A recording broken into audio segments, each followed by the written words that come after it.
Raven's blast of searing light collided with the monster, giving birth to a vicious explosion that swallowed the world whole. Everyone went blind as white light consumed everything. It lasted barely a second before the world returned to normal, and the monster was still moving. Eli stared with widening eyes as the creature continued its relentless march forward after taking a hit from a ray of light powerful enough to disintegrate an entire settlement. He wasn't surprised. The creature seemed capable of destroying a nation by simply walking. And in fact, that was all it was doing. It was simply walking. The ridges of its head appeared to be bending the very sky and causing essence to pour out. It took Eli a moment to figure it out, but that was what was happening. At first, the ridges looked like they were producing the potent energy, but apparently they weren't. The creature was tearing the sky as it moved. They couldn't see behind it because the sheer massiveness of its body blocked their view. The beast seemed to march with destruction itself. All that was visible was a storm of earthquakes and devastation left in the wake of its mountain-sized steps. Eli's eyes sharpened. Everyone, focus on those ridges. Give it your best shot. We must break those ridges at all costs. If they had any chance at all, Eli believed it had to be there. The monster, despite having been attacked, did not retaliate and simply kept moving. Eli knew a little about leviathans from history. They were a strange phenomenon, not driven by the vicious hunger that consumed human souls. The human soul was, in fact, too insignificant to satisfy them. They were driven by a purpose that no drifter had ever been able to understand. Because of this, leviathans couldn't be dealt with through conventional means. Only a luminary could understand how to bring one down. What sucked for all of them right now was that there was no luminary at their disposal. So they had to do what worked. Just as he commanded, all of them followed his lead. Thalen, standing upon his back, summoned a strange wooden bow. The bow spiraled out like sentient branches, forming an intricate webbed pattern, an interwoven tree of bows. As he pulled the string and knocked one arrow of purple light, multiple spectral hands appeared behind him, each drawing an arrow of purple light. A vicious storm of purple arrows materialized. With cold focus and eyes locked onto the target, he released his grip. A rain of luminous arrows blotted the sky and bombarded the leftward ridge of the Skyrender with explosive force. Linus released a pot of mercury, large enough to swallow a building, yet before the expansive rightward ridge of the Skyrender, it looked like a toothpick. The pot boiled the mercury and sent it cascading down. Jessie from below unleashed a shield of her ability, making it as expansive as she could, but it barely covered the right side forelimb looming before her. Raven this time unleashed several orbs that populated the air, each blooming with 16 petals.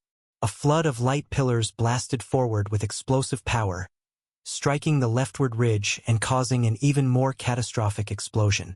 Eli added his own assault. He commanded the very sky, and the heavens darkened with indignation as golden lightning rumbled overhead, bombarding the leftward ridges. All of this poured down and hammered the Skyrender simultaneously, causing an explosion that made the world shudder. The explosion was magnificent.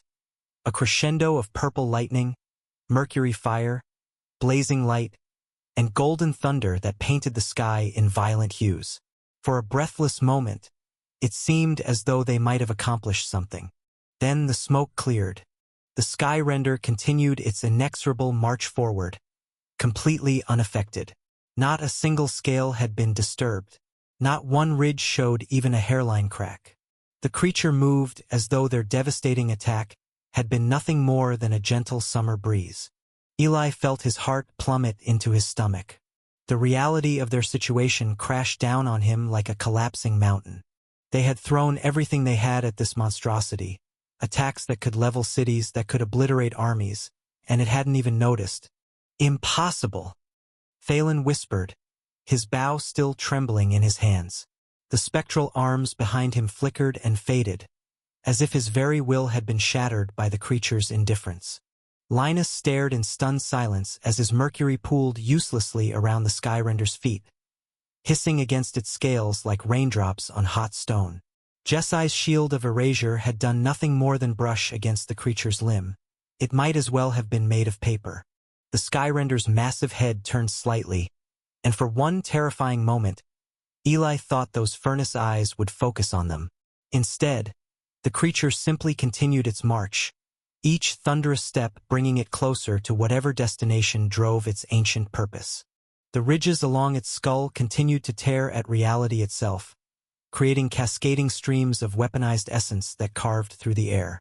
The very fabric of existence seemed to buckle and strain under the creature's presence.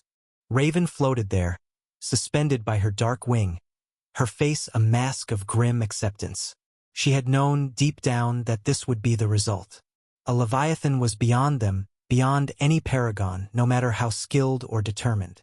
"We're insects trying to stop a landslide with our bare hands," Eli said quietly, his voice barely audible over the creature's earth-shaking footsteps. What did I even expect? The hopelessness of it all settled over them like a suffocating blanket. They could follow the creature, they could continue their futile attacks, but the truth was undeniable. They were powerless to stop this walking apocalypse. Raven stared for a few seconds, then sighed. "I guess there's no choice." She closed her eyes, and suddenly something strange began to happen. Her hair changed completely to white, as did her black wing. Her crimson eyes became pale gold. Another pair of white wings sprouted from her waist, elongating downward. Eli frowned, puzzled and intrigued at the same time. What a strange essence manifestation. What Raven became defied every known standard of essence manifestation.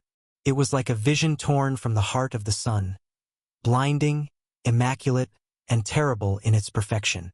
For vast wings, each feather tipped in molten gold, spread wide enough to eclipse the sky. Her form was lithe yet sculpted with divine precision, clad not in armor but in a seamless fusion of flesh and celestial metal that radiated both grace and finality.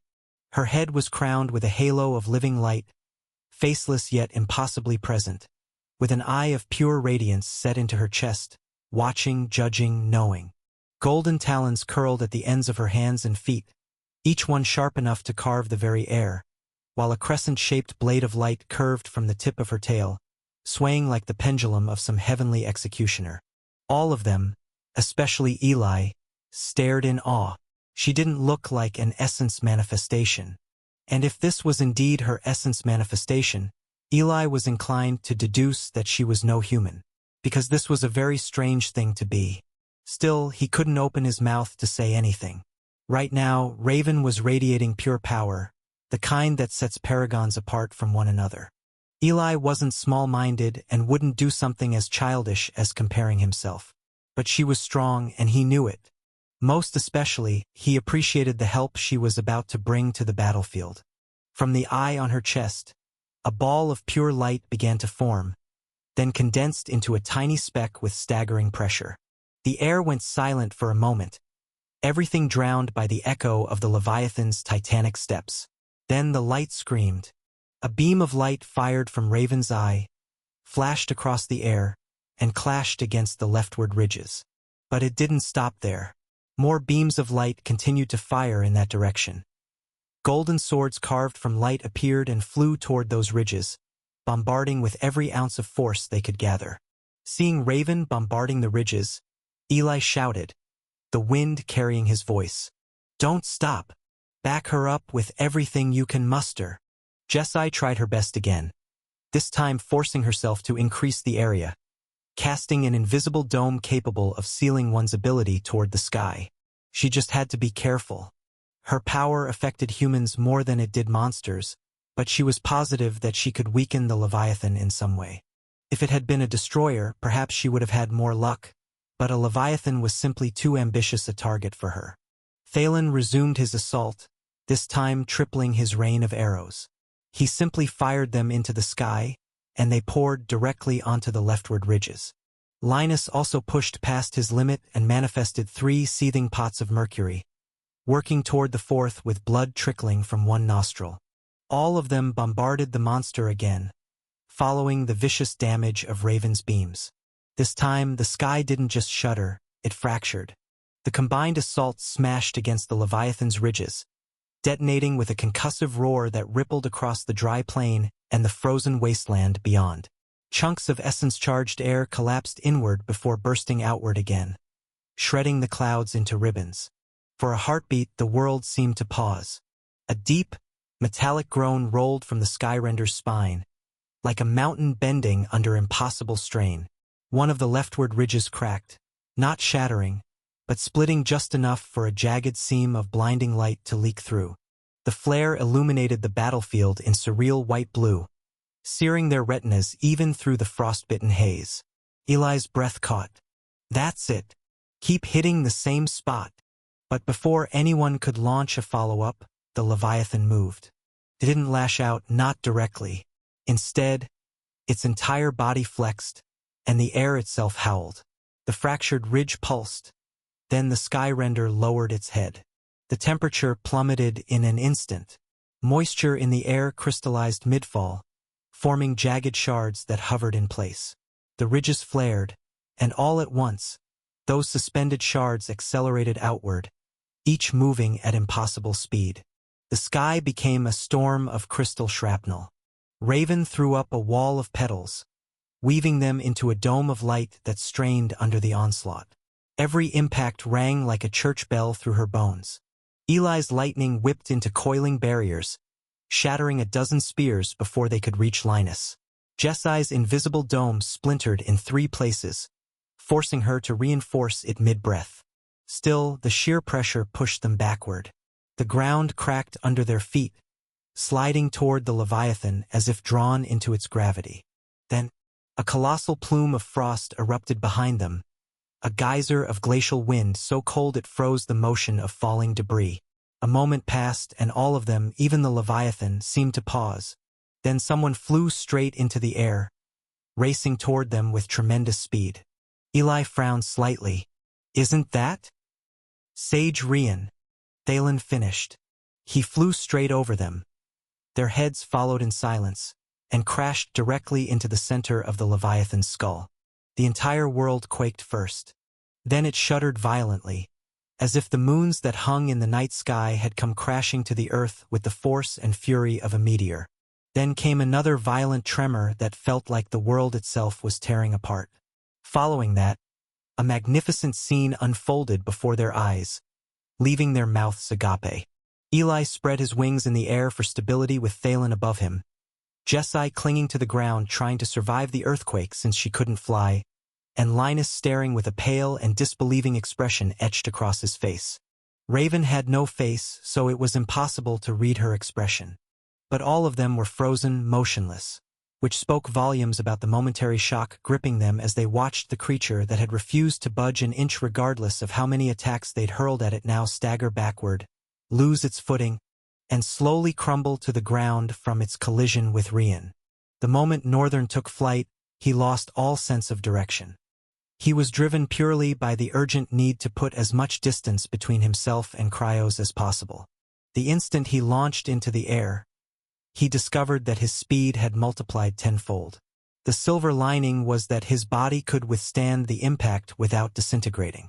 He was as light as a feather, yet his speed was overwhelming. He flashed over a group of people below. When he tried to slow down, his velocity was so extreme that controlling it became a struggle. Just as he began to grasp it, he came crashing straight into the monster. The collision sent a shockwave rippling outward, generating such tremendous force that the monster's entire body convulsed violently before staggering backward. The colossal abomination lost its footing and slowly toppled over. The entire landscape groaned like tearing metal as the creature plummeted earthward. Upon impact, the ground fractured and split apart.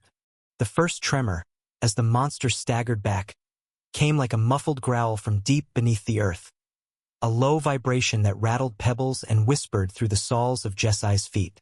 Then, as it fell, the ground shuddered in earnest, an uneven, lurching pulse that seemed to pull the world sideways. Massive rocks and nearby valleys groaned as if in agony. Deep cracks spider-webbed across the ground and spread like wildfire.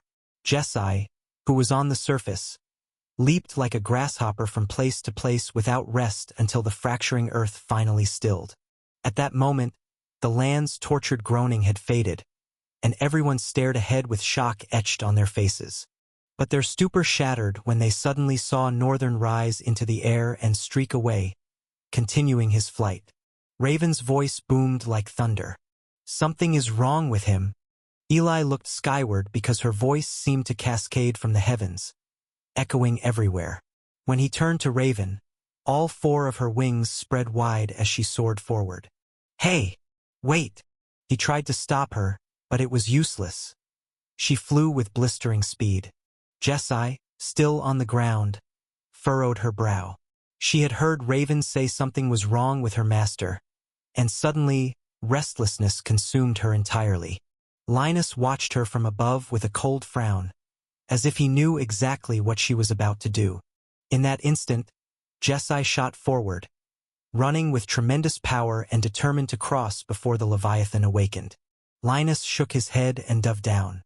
He scooped her up and lifted her off the ground, flying back up. Jessie kicked her legs and struggled against Linus' grip. "Arg, what do you think you're doing?" "That's what I should be asking you. If that thing awakens while you're down there, forget about your master. You won't even be able to save yourself." Jessie snarled and continued fighting against his hold, but it was futile. Linus possessed superior raw strength. "It's better than doing nothing." Linus scoffed. "It's reckless." She frowned. "Then what do you suggest?" Linus flew forward, toward the torn sky. He wasn't as swift as Raven, but he was reasonably fast. Eli and Thalen remained behind, staring at the shredded sky that looked like fabric torn in multiple places, and the fallen Leviathan that would most likely begin stirring at any moment. Should we also go after him?" Eli frowned at Thalen's words. "What? Then who will take care of this?" Thalen chuckled dryly. "I mean, we certainly can't. Besides, it's marching forward, the tyrant is ahead, and so is the Origin. It should be as much of a nuisance to them as it is to us. Moreover, I hate to say this, but if we want to defeat this thing, we'll probably have to reach Sagerian and get his help. It's a shameless thing to say, I know." Eli shook his avian head and sighed. "So we're going to ditch?" Thalen looked down at him. "Do you have any brighter ideas?" The two fell silent for a moment. Then Eli spread his wings and flapped them powerfully, causing the wind to shudder. He used the wind to propel himself forward and spiraled off, with Thalen protected by an orb of air that prevented him from falling. Northern flew forward with all his might. The landscape blurred at breakneck speed, so fast it made him dizzy, and the terrain below had transformed so many times he'd lost count. His destination was the far edge of the dark continent, the Sleeping Mountains. Northern carried painful memories tied to that place, but he felt that in the time it would take Cryos to reach him, he should be able to figure something out.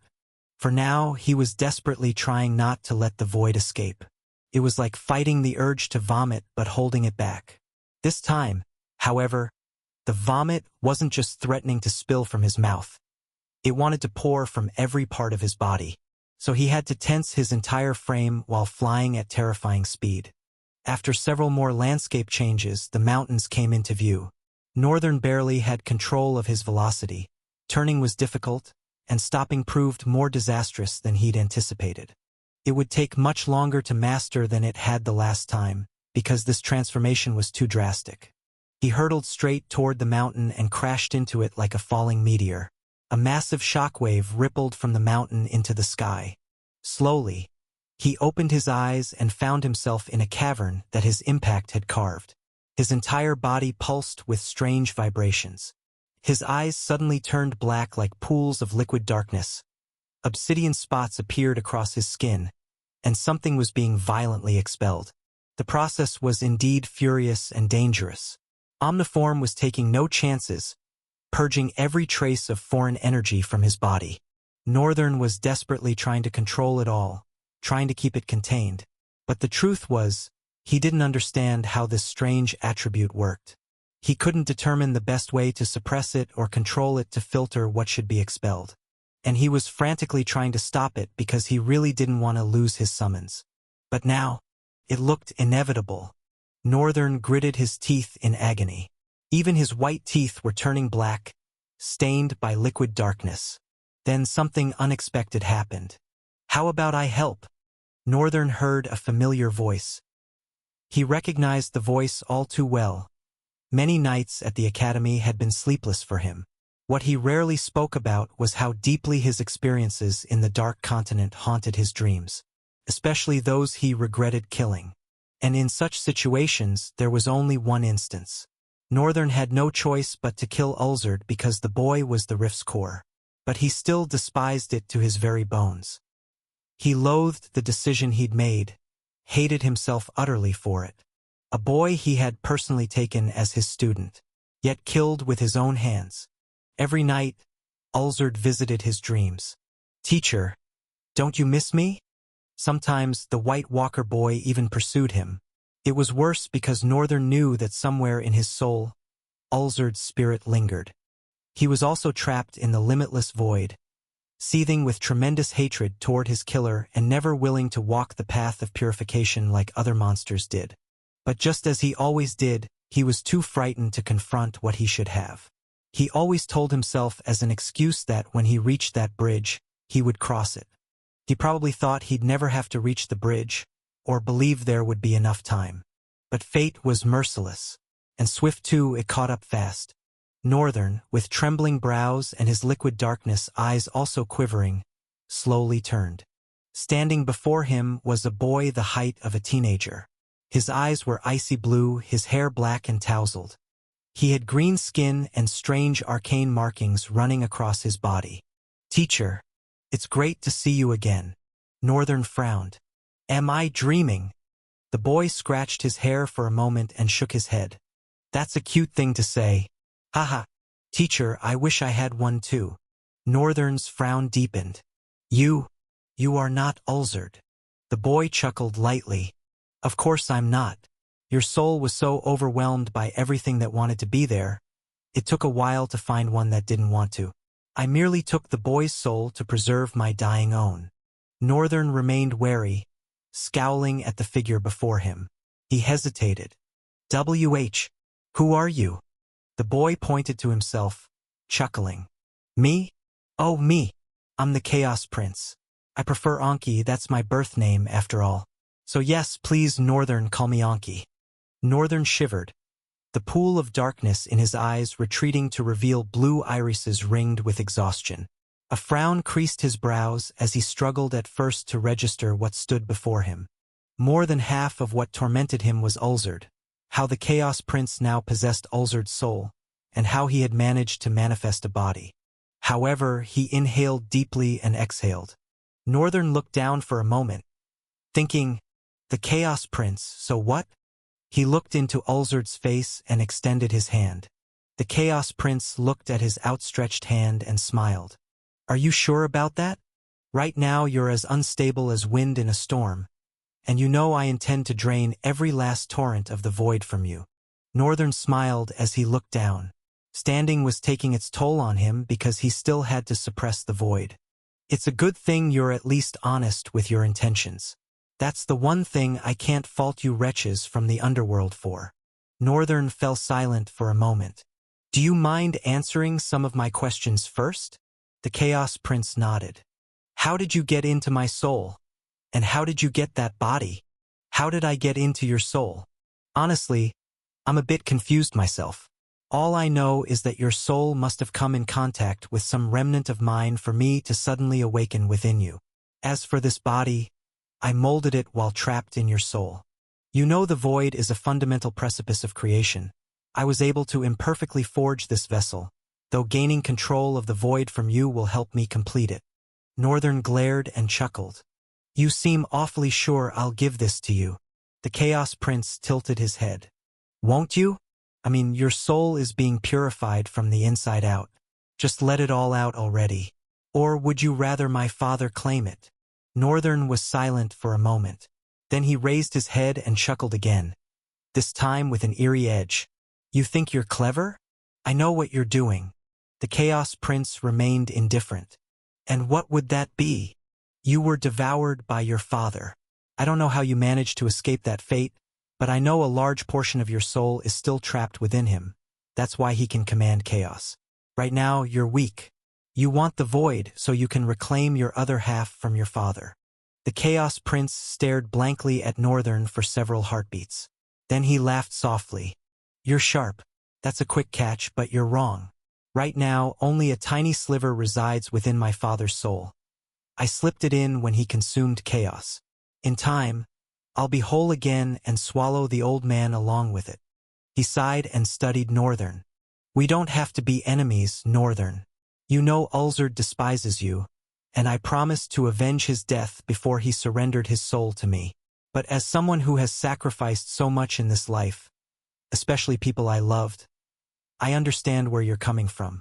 We don't have to be enemies. In fact, we could be great friends. His eyes lit up with possibility.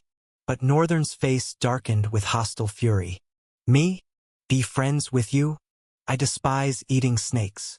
The Chaos Prince winced. What does eating snakes have to do with being my friend? Northern? Northern pointed at him with trembling rage. Because you went slithering around the corners of my soul like a damn serpent, and now you want me to call you friend. Let's not forget you're here to strip the void from me. You're a self-serving snake in the grass, disguising poison as kindness. Everything vile about a serpent wrapped in false friendship. The Chaos Prince fell silent for a moment, then looked at Northern with an expression that was impossible to read. You're quite hostile, Northern. I'm not your enemy. Surrender the void. Northern glared at the Chaos Prince. I don't think I want to. Not to a self-serving bastard like you.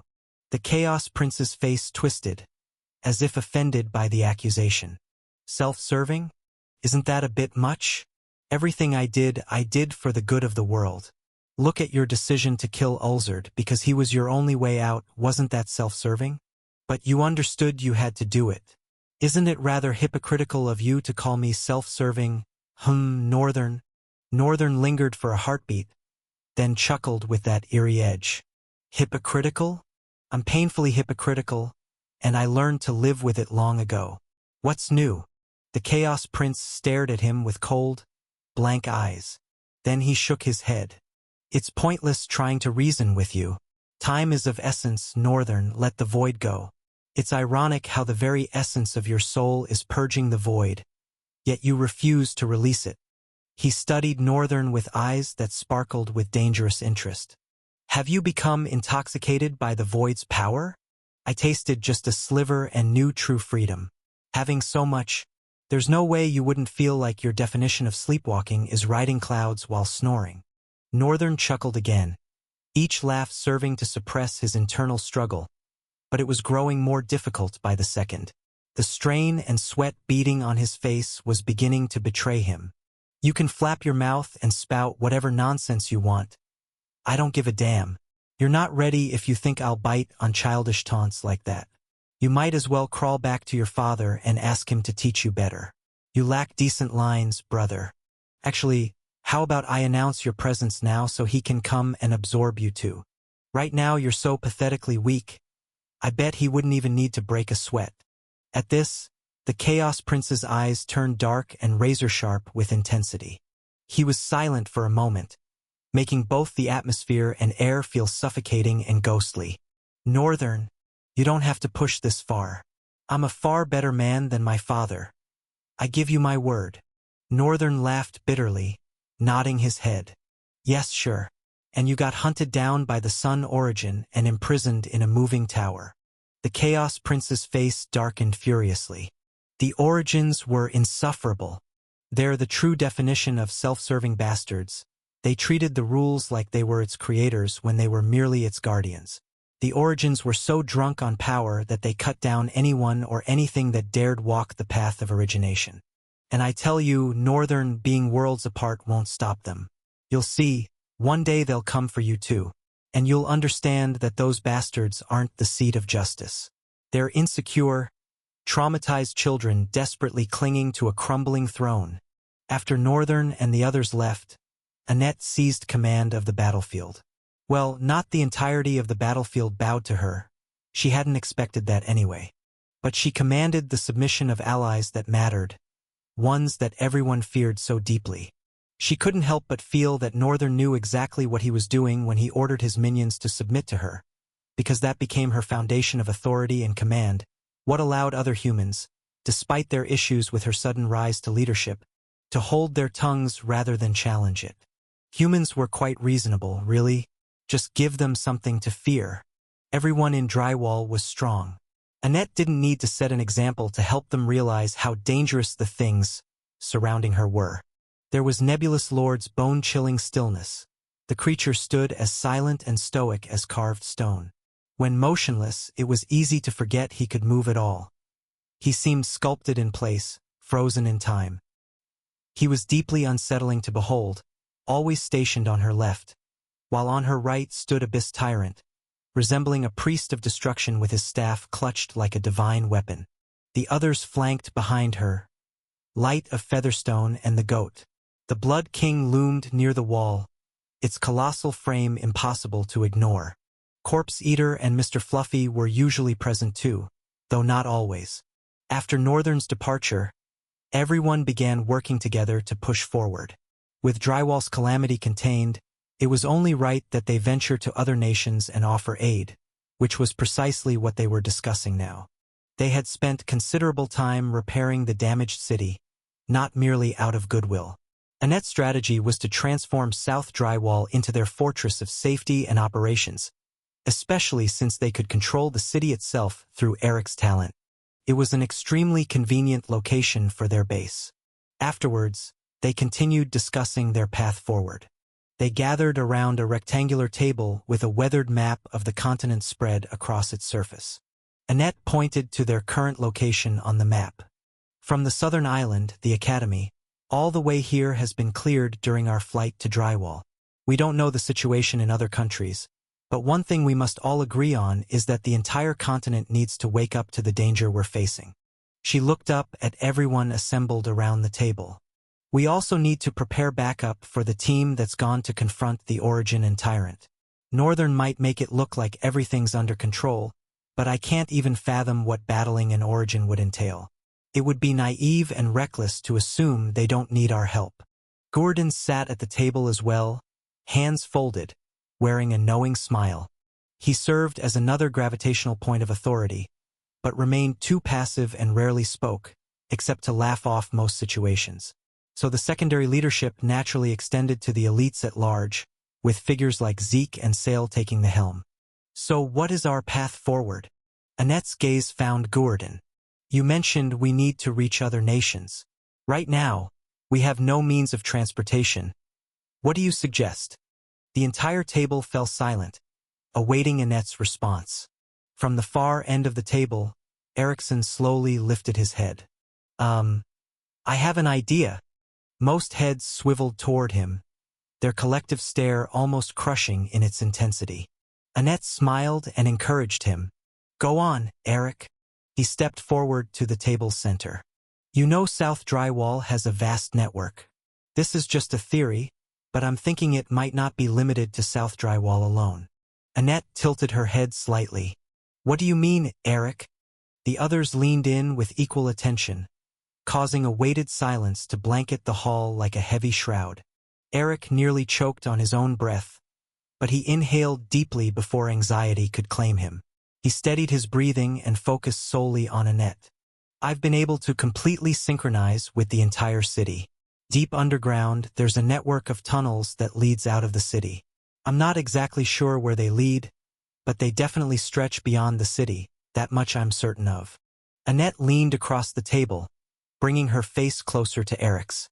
This network, how large is it?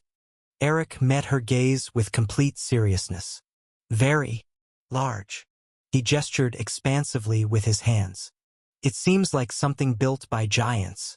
Honestly, I have no idea how something of this magnitude could exist. It makes me question what drywall really is. But if this network isn't limited to drywall alone, then I don't know.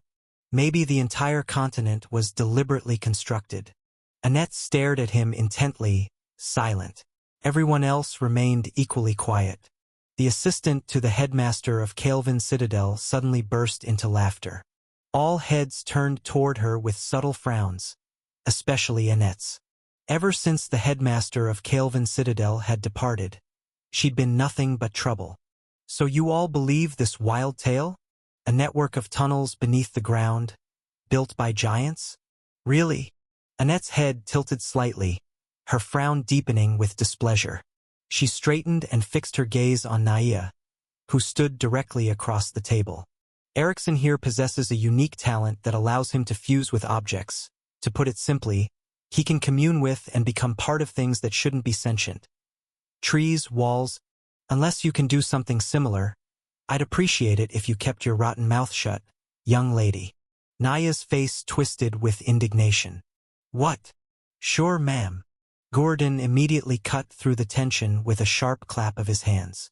We don't need to bicker and pick fights over petty matters when the fate of the entire continent hangs in the balance. Both women stepped back, and the atmosphere grew restless with murmurs. Gordon turned his attention to Erikson. Thalen trusted you completely, and I witnessed what you accomplished with the city and the wall. I trust your talent. Erikson bowed respectfully. Thank you, sir. Gordon smiled warmly. So, do you believe these tunnels will lead us out? Erikson nodded confidently. Yes, sir. I just need to map them out, and we can determine exactly where they'll take us. Gordon nodded and clapped again, his voice rising with renewed energy. Well then, seems like you have your work cut out for you. And the rest of us too. We should find an alternative while he does his work. Right? Everyone murmured and nodded in agreement with Gordon. Annette looked at Gordon and nodded. Then she looked at Erikson. Is that all? Anything else you'll need? The boy fell silent for a moment, fidgeting. He then raised his head and stuttered slightly. Yes, AC. Actually, there is something else. Annette raised her brows. And what would that be? The boy counted on his fingers as he spoke. I'll need a map, this one will do. I'll need someone to escort me to the underground tunnel so we can check it out. For me to work faster, I need to familiarize myself with the terrain down there. Annette watched him attentively. Is there a particular person you have in mind? Or would anyone do? Erikson looked at everyone. They were all staring back at him. He shifted his gaze to Annette, uncertain. I don't know. Any good scout will do. Oh, Asku. Me! Before Annette could finish, someone shot their hand skyward. Annette looked at the owner of the eager voice and sighed. Ellis, you can go with him. I was going to ask you anyway. Ellis's eyes sparkled with vigor when he was given permission. Thank you very much, Sage Annette. She folded her hands and tapped her fingers for a moment, then turned to her right. Abyss Tyrant. Escort them in case of any danger. Naya frowned and leaned forward. What? Annette looked at her. What? Got a problem? You're sending a monster alone with 2 teenagers? Annette recoiled in slight surprise. A monster? Seriously? With? Night Terror is not a monster. Ellis's voice cut through hers. Naya turned to the boy at her left with a scowl. Who is this insignificant crow? Ellis frowned back. I am not an insignificant crow. Night Terror was the first true friend I made. The first person who truly cared about me. Naya looked at him with disgust. You've all finally gone mad, calling a monster a person. She dragged her palm down her face. My decision is final, Lady Naya. If you have a problem with it, I don't mind you going so you can protect them from the monster. Annette's voice carried the weight of absolute authority. The lady scoffed and turned her face away. Then Annette addressed the rest of the crowd. As Ascendant Gordon has said, we all have our work cut out for us. While we await responses from Eric and Eli, we should heal our wounds, prepare any surprises, and find alternatives. Is that clear? They all murmured their agreement before turning to each other in discussion. The murmurs rose as they dispersed from the table. However, the hall doors suddenly slammed open, and someone in matte black armor came running inside. The others paid no mind and continued dispersing. The figure reached Annette, panting heavily. Dralik, did you run up the stairs? He nodded quickly, gasping and trying to steady his breath. There's a new arrival. Annette's eyes narrowed to slits. New arrival? Yes.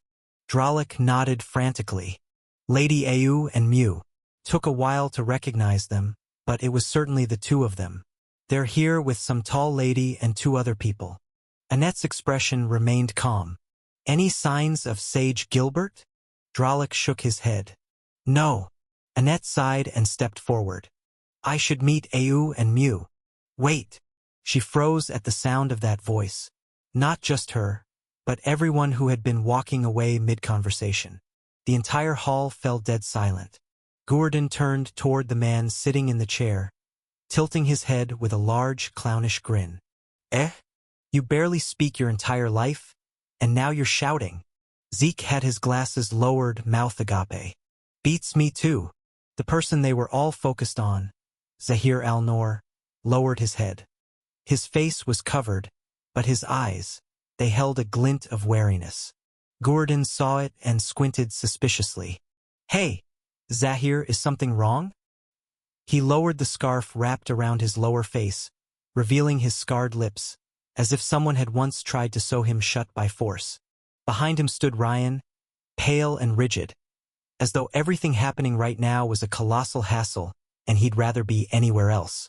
Zahir rose and looked at Annette. They are strong. She tilted her head slightly, confused.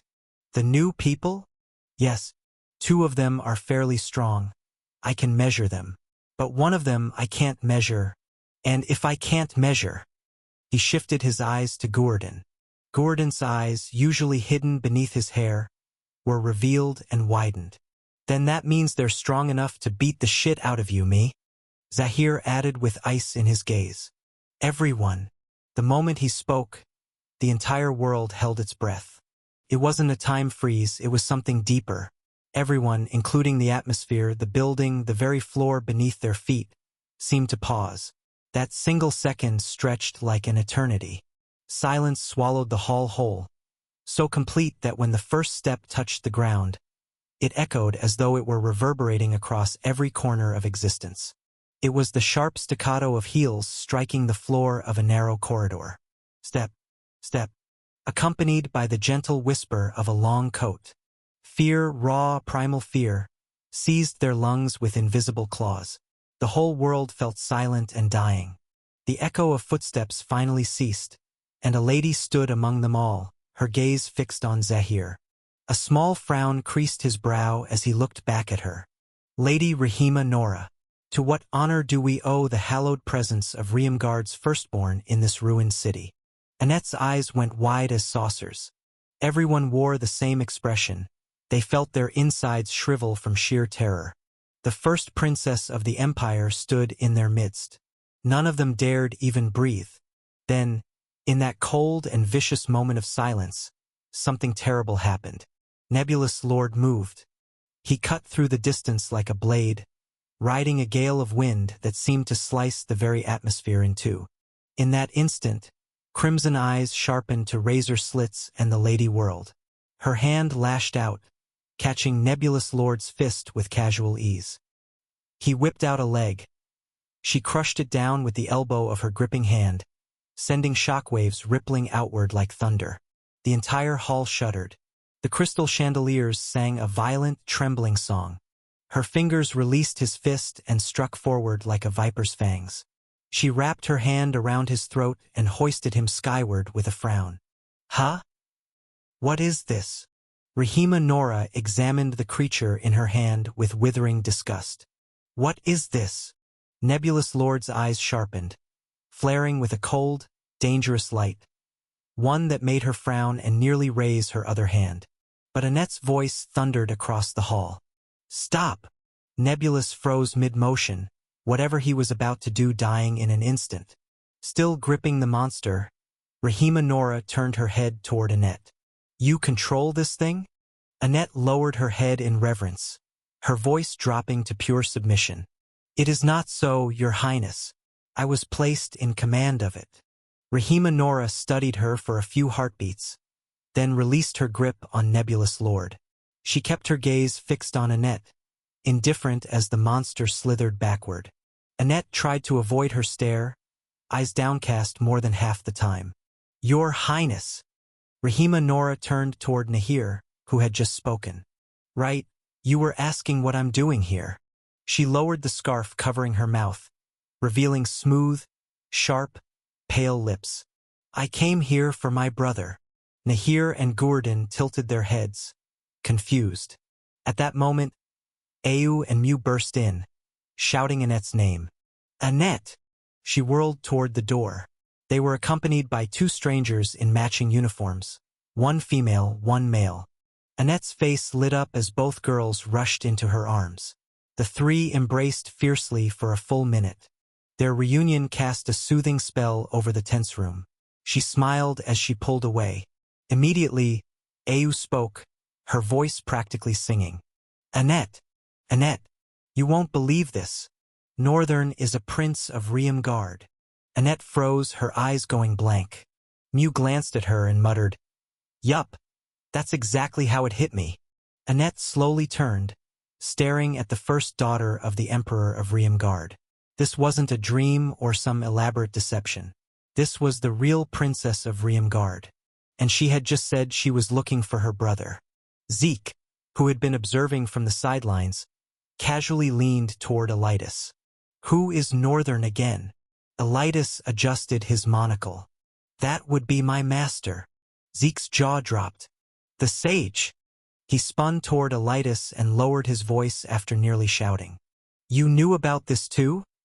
Elitis chuckled softly and shook his head. I wouldn't have guessed in 1,000 worlds. I'm as shocked as anyone. Zeke's eyes widened as he turned back to Rahima, Nora, and Annette, who commanded everyone's attention. He muttered under his breath. Even the great Elitis had no clue he was a prince. Annette remained frozen, staring at the princess with stunned eyes. Princess Rahima Nora, tired of being gawked at, furrowed her brows slightly. Is anyone willing to tell me something? Annette snapped out of her shock, bowing as she stumbled over her words. I apologize, Your Highness. I had no idea you were his sister. Currently, he's not here. The princess frowned, stepping closer. Not here? Then where is he? Annette lifted her eyes for just a glimpse of the princess's expression, but felt a gentle touch on her shoulder. Ease up, Lady Annette, is it? She raised her head. Yes, Your Highness. Rahima Nora smiled. That's all right. Mew and Au told me some things that happened to him. She paused, her voice nearly trembling. Then she clenched her fist and lowered her face for a brief moment. No child should endure all of that at such a young age. I feel so sorry and so irresponsible. Please, Annette, I need to find him. Will you help me? Annette fell silent, wrestling with conflicting emotions. The princess's genuine passion and concern for her brother's suffering was touching, truly valid. But when she thought about the recipient, she nearly wanted to laugh. He had savored every drop of it. Felt almost absurd to pity him.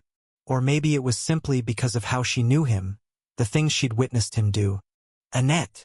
Ah, yes, Your Highness. I'll absolutely help you. But the thing is, right now, I don't think there's much you'll be able to do. Rahima Nora frowned. And why is that? Annette sighed. How should I explain this? The long version or the short version? The princess looked at her warily. Let's try the short version first. Annette took a breath.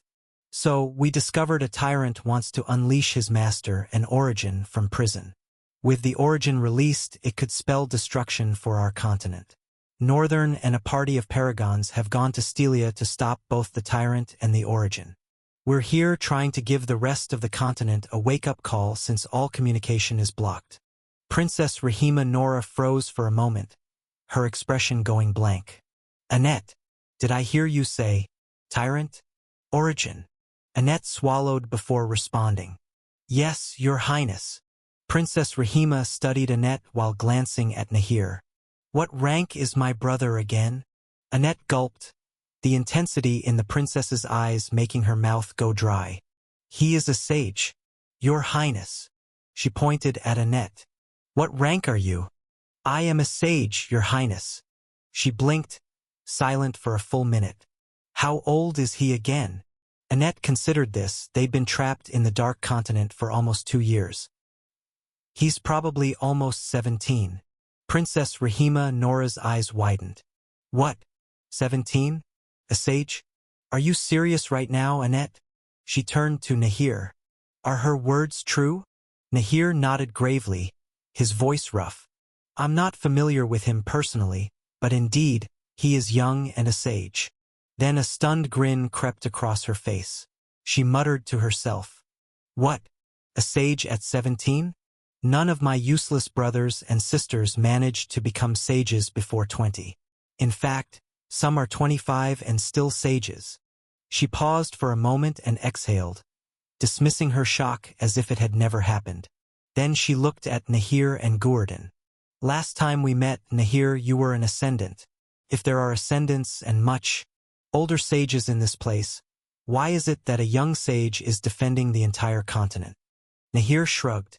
Because he's much stronger than all of us? Her eyes widened again. What? What? She frowned darkly, her gaze cutting between Nahir and Gurdon like a blade. She surveyed the room with unveiled disgust, as though it reeked of shameless and irritating people. Admitting that a 17-year-old was far stronger than they were seasoned fighters was shameless beyond measure. But the problem was, she had been on a mission with the Noor clan before its heartbreaking devastation. And she had seen Nahir fight before. He was one of the very 5 people she considered truly strong. While she wanted to spit at their shamelessness, she also couldn't ignore what the young man had said. Nahir. He looked at her, his gaze ice-cold as their eyes met. I speak only the truth, Your Highness. There is no exaggeration in my words. He pointed to Gurdon without looking. Standing next to me is the trickster of the red threads. I'm sure you must have heard of him one way or another. He is a far more devastating fighter than I am, a truly deadly one, and your supposed brother is far stronger than him, far stronger than even the headmaster of Therian Citadel, as he claims. He paused, drawing a breath, then continued. I have not met him personally. I had other things to deal with when he was around. But if this worthless trickster says so, I have no reason not to believe. The princess stared at him, a slight, confused frown creasing her brow. Behind her stood her subordinates. Hara, the death angel with platinum blonde hair, and Yui, the black-haired driver with tousled locks. Yui watched with lazy, almost sleepy eyes, while Hara's gaze seemed carved from stone itself. Princess Rahima Nora looked down for a moment, truly bewildered and struggling to wrap her mind around everything they were saying. She frowned and raised her head. And what makes you so certain about all of this? Why are you able to say with such conviction that he is stronger than you all, even ascendants? This time it was Gurdon who spoke. He is 10 times faster than I am. The princess's frown deepened like a storm cloud. He could have a speed-type talent. Except he doesn't. He has a cloning talent. At this point, the princess looked around with an expression of shock so absurd it deserved a picture frame. She turned to Annette. Really? Annette nodded. He is correct, but to be more precise, Northern. He. Annette paused, hesitating, torn about whether revealing the true nature of Northern's talent was the right thing to do. Rahima Nora caught the hesitation and pierced her with a stern look. You better not lie to me, Annette. Standing before the first princess of the empire, Annette felt the weight of intimidation crash over her like a tidal wave. Her mind was in complete chaos. The pressure crushed her ability to think clearly, and even though she wanted to lie about Northern's true capabilities, the words simply wouldn't form properly. Lying before the princess was a risk she was willing to take for Northern, but her mind was too scrambled. His cloning ability is part of his attribute. His talent is dual elemental, ice and fire. Ryan shifted slightly, a grimace flickering across his face. What? Northern has ice abilities. His grimace intensified as he thought about all the times he'd seen Northern use abilities other than ice. Annette could be lying, but he doubted she would dare under the crushing pressure the princess was wielding. Meanwhile, unaware of whatever storm was brewing in Ryan's mind, the princess smiled darkly. You are telling me that my brother, that disappointment who vanished the moment he was born, can wield both ice and fire elements? Annette nodded with fierce determination, her single eye glinting like steel. Yes, Your Highness. Whatever happens, I cannot let them know his real capabilities. There has to be a reason he's so secretive about it. I'll give the same answer everyone else would. Rahima Nora looked as though her soul had been drained from her body, her confusion spreading like a terminal disease. She sighed and gestured slightly with her hands. Get me a chair. Before anyone could react, the air above the tiles erupted violently as the black-haired boy slammed a four-legged chair onto the ground, saying playfully afterward, "Aye, aye." Hara, who had been poised to move but was too late, clicked her tongue in frustration, glaring at Yui with burning indignation, while Yui just grinned. Gordon, Nahir, and the others watched in silent awe at the boy's inhuman speed. Princess Rahima Nora settled into her seat and gently massaged her forehead, as if all the earth-shattering revelations were giving her a splitting headache.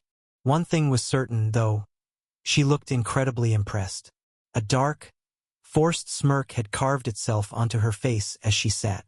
A dual elemental talent user was an extraordinarily rare phenomenon among drifters, so everyone hearing this for the first time was equally stunned.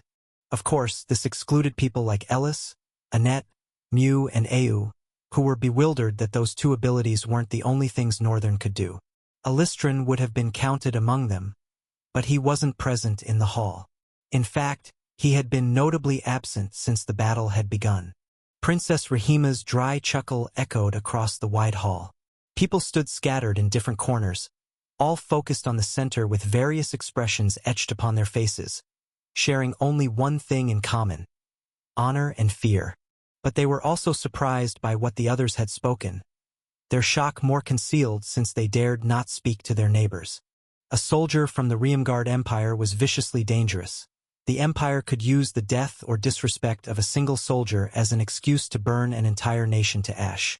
How much more so the first princess of the Empire? With her standing before them, Tyrant and Origin didn't seem like threats. She was the more immediate danger. My brother is special. How unexpected, yet strangely satisfying. I wonder if Father knows. Annette shuddered slightly. Everyone looked at her, the fear they'd been suppressing nearly breaking free. The only person she could casually refer to as Father had to be the Emperor. The weight of her last words settled over the hall like iron chains. The Emperor, just the mention of him, sent a ripple of silence crashing through every corner of the chamber. Annette lowered her gaze further, her shoulders rigid. She didn't dare breathe too loudly. The others stood as motionless as stone statues. Rahima Nora reclined slightly in the chair, one leg crossing the other with quiet elegance. Her smirk softened into something unreadable. While I am impressed by my baby brother, of a truth, Riemgard blood flows in his veins. You all are inexcusable. You speak of tyrants and origins, fully aware that this is a matter of destruction, yet you allowed a child to go. All for what? A flimsy excuse that he is stronger than you all. Those creatures may truly be dangerous, but right now, the real peril in this hall is not those creatures. It is ignorance. And I loathe ignorance. Her eyes narrowed, sweeping across the gathered drifters, sages and ascendants. They burned like cold suns, scouring away their pride and pretenses. You expect me to believe my brother is the sole barrier between your continent and annihilation? That you, ascendants, savants, sages, stand behind him rather than before him? No one dared answer. Her smirk curved into something crueler. Unbelievable. Or perhaps, pathetic. Yui let out a faint chuckle, earning another sharp glare from Hara. The black-haired youth only grinned wider, hands buried deep in his pockets. It was Nahir who finally found his voice, his tone calm but edged like tempered steel. Believe what you will, Your Highness. Whatever your opinion of us, we have no choice but to place our trust in him. Rahima Nora tilted her head, studying him with quiet malice. Trust? No. What I hear is dependence. And dependence is weakness. Nahir whispered to Gurdon beside him. This is what I hate about them. Rahima Nora's frown cut through the air like a blade. Did you say something, Nahir? No, Your Highness. Annette finally spoke, her voice steady despite her hammering heart. Your Highness, weakness or not, Northern chose to go. He bears the burden none of us could shoulder. That is the reality. All we can do is buy him the time he needs by going to other nations to warn them that our continent hangs by a thread. The princess's eyes snapped back to her, sharp as a predator's. And what if he fails? The hall went rigid. No one spoke. The thought itself was poison. Annette clenched her fists, her single eye blazing with conviction. Then the continent will fall, and so will we. But I would rather place my faith in him than in anyone else standing here, including myself. The boldness of her words hung heavy in the air like a funeral shroud. Rahima Nora's lips parted slightly. For the first time, she seemed caught off guard, not by Northern's reputation, nor his impossible talent, but by the unwavering loyalty he commanded. She closed her eyes for a moment, exhaling slowly. Then she rose from the chair, her voice quieter but sharper than ever. Very well. If the boy truly is my brother, and if he truly carries such a burden, then I cannot sit idle. Her gaze turned hard as forged iron. I will see this tyrant with my own eyes, and if this origin is foolish enough to emerge, then let it come. I will remind the world why the name Riemgard brings nations to their knees. Annette never thought she would be so happy. She never imagined she'd hear such words from a princess of the empire. Was it out of place for the princess to make such a declaration, offering to help them? No. In fact, this was exactly what the empire should be doing, considering they ruled the continent. However, having grown up in the empire herself, Annette could say with absolute certainty, the Riemgard Empire was a wicked nation to its core.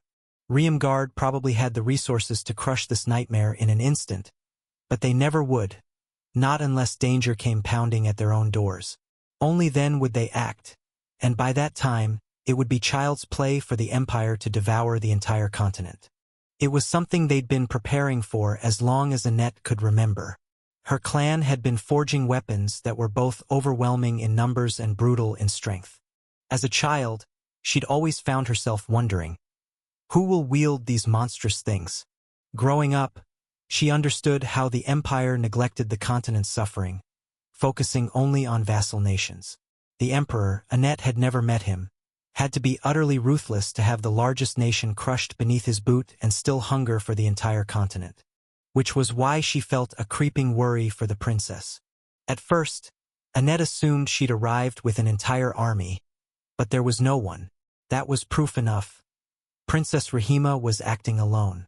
Annette knew that if the princess helped them minimize the devastation that would ravage other nations, she would definitely face her father's wrath. This left Annette concerned, worried, and bewildered. Did the princess understand all of this and still choose to help them for her brother's sake? She sighed and raked her fingers through her hair. I'm so confused right now. She slumped against the table in her private room, Vita stationed behind her. Perhaps it's best not to overthink it? She's just her own person at the end of the day. Achoo! Vita sneezed violently, nearly launching Annette out of her skin.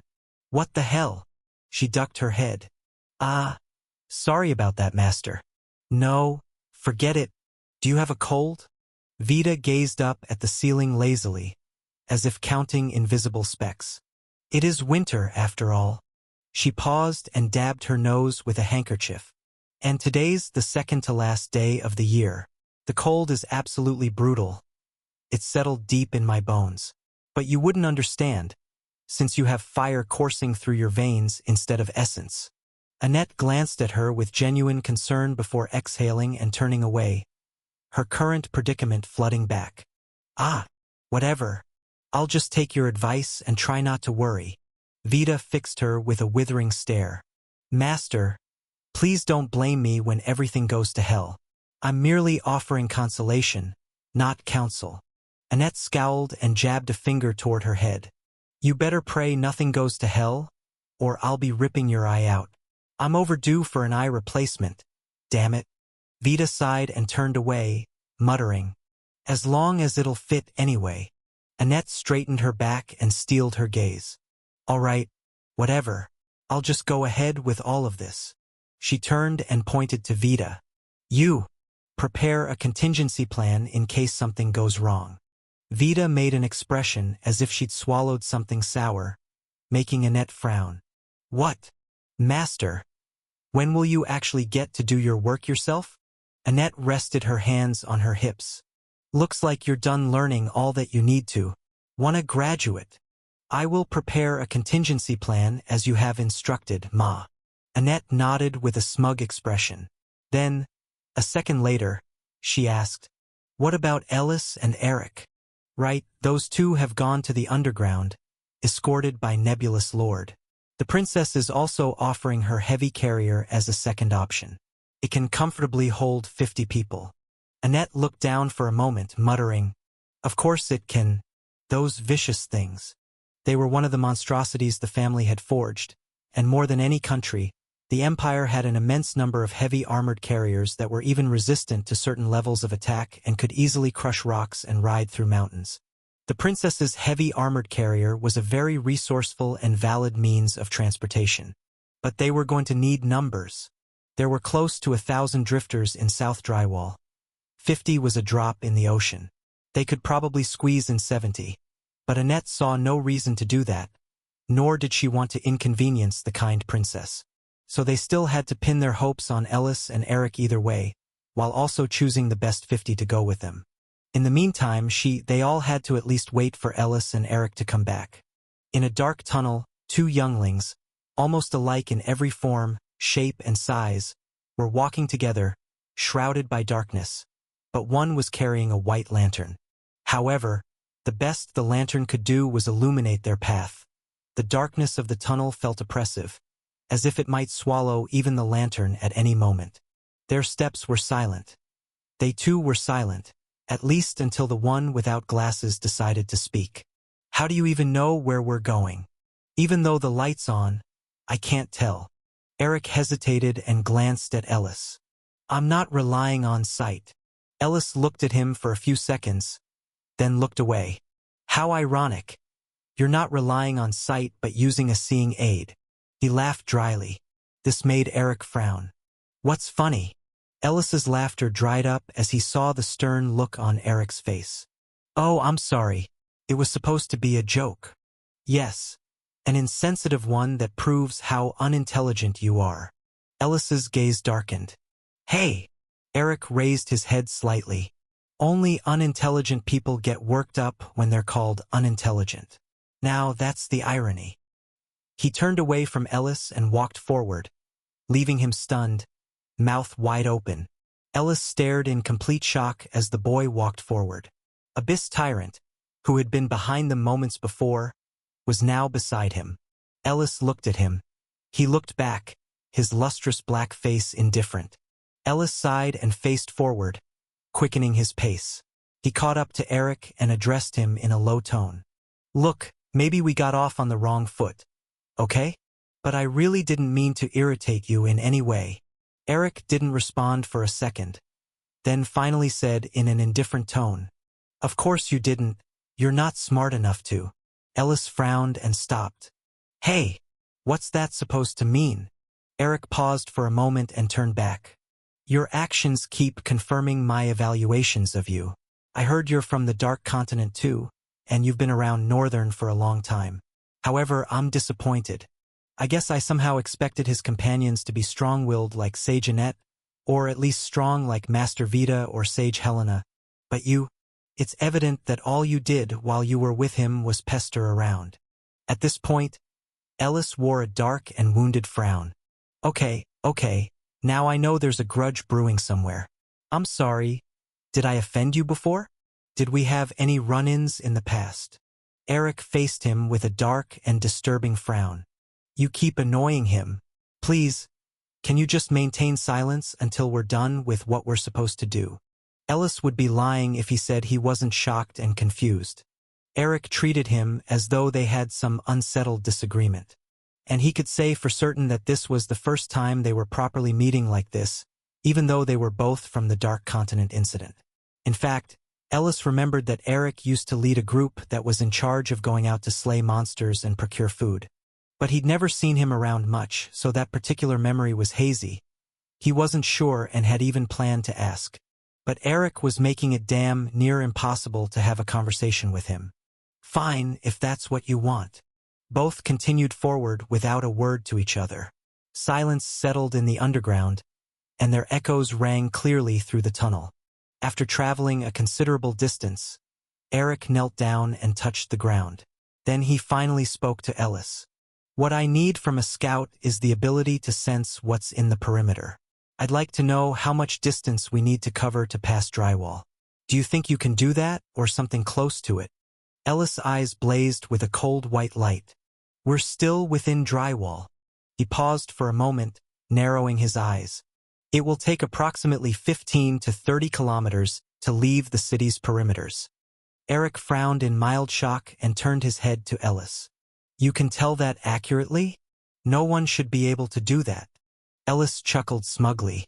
I agree with you, but no one has been able to figure out why they're called the Blind Song. Eric's eyes widened slightly. Your true name? Ellis grinned inwardly. That's the face I like to see, you fool. Yes, my true name. Eric lowered his head, slightly confused. How does one even manage a feat like that? Isn't that something only paragons can do? Ellis raised his head, gazing deep into the tunnel's darkness. Apparently not. It's also not something proud weaklings who only know how to commune with stones and lifeless things can do. Eric frowned. I don't commune with anything. Ellis cleaned his ear with his pinky finger as the nerd spoke. He removed the finger and blew the dirt off lazily. Just a casual gesture. I guess it's the other way around then, they commune with you. That's why your usefulness depends on circumstances. I'm useful all the time. Just so you know, cunt. Eric stared, frowning. Are we done here? Or do you still want to fondle the ground some more? Eric slowly stood up and turned to Ellis, eyes blazing like he was ready to jump him. I don't appreciate your words. Ellis gestured to his face. Look at me. Where does it say I care? Ellis, man. Do I look like I care? Eric adjusted his glasses and frowned deeply. I don't appreciate using words I don't find meaningful. And it sounds crude, so I'm just telling you. Ellis chuckled mockingly. Ha!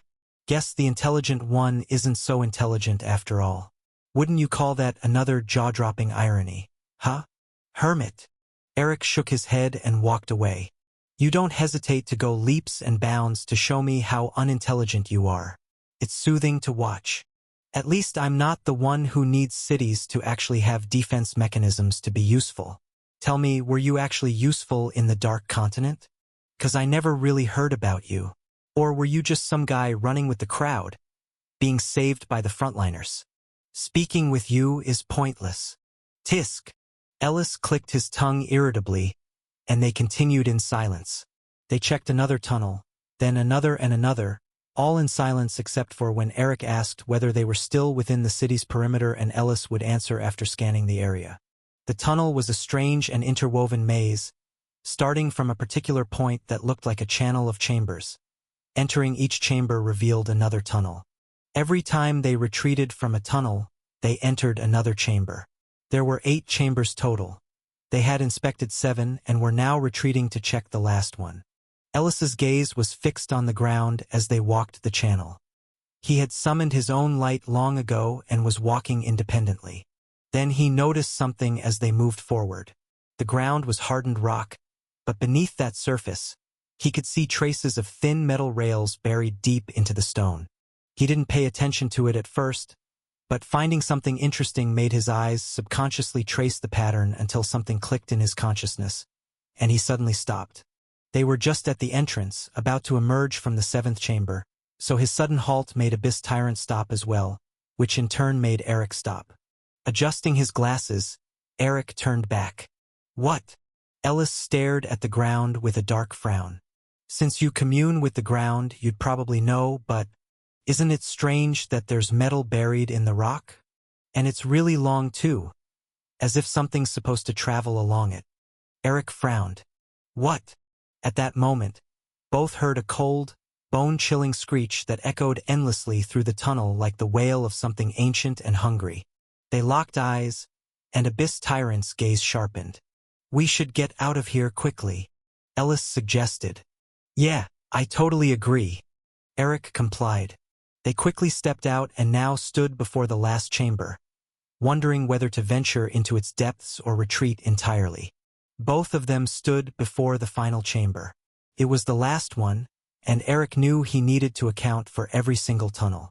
Map them down on the continental chart he had received, so he could precisely determine where each one led and how long it would take to leave the city's confines for another destination. But that ominous cry had completely thrown him off his game. He was having second thoughts now, thinking perhaps he could just roughly assess the final tunnel. Yet he also knew how dangerous that would be. One mistake could cost not just him but countless lives. It could be the very reason they failed. Such negligence couldn't be tolerated. He'd been given a responsibility, and he had to see it through. He exhaled deeply, stared ahead, then stepped forward. Ellis followed close behind. They continued walking in their usual silence, but while it had felt peaceful before, now it made everything more ominous. An unsettling weight pressed down on both of them, though neither was willing to admit it. Their silence stretched and deepened as they ventured further into the tunnel, until the screech tore through the air again. Eric nearly jumped out of his skin. He stumbled back, his voice trembling. Did you hear that?" Ellis's expression darkened, though not at Eric. "I'm not deaf, and I'm sure Night Terror heard it too."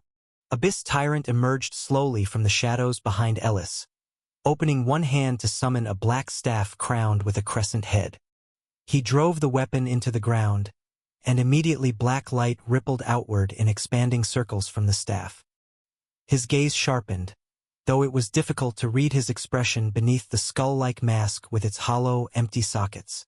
Abyss Tyrant moved to the front with deliberate steps, finally positioning himself before Eric. His stare pierced the endless tunnel ahead, and he remained eerily silent.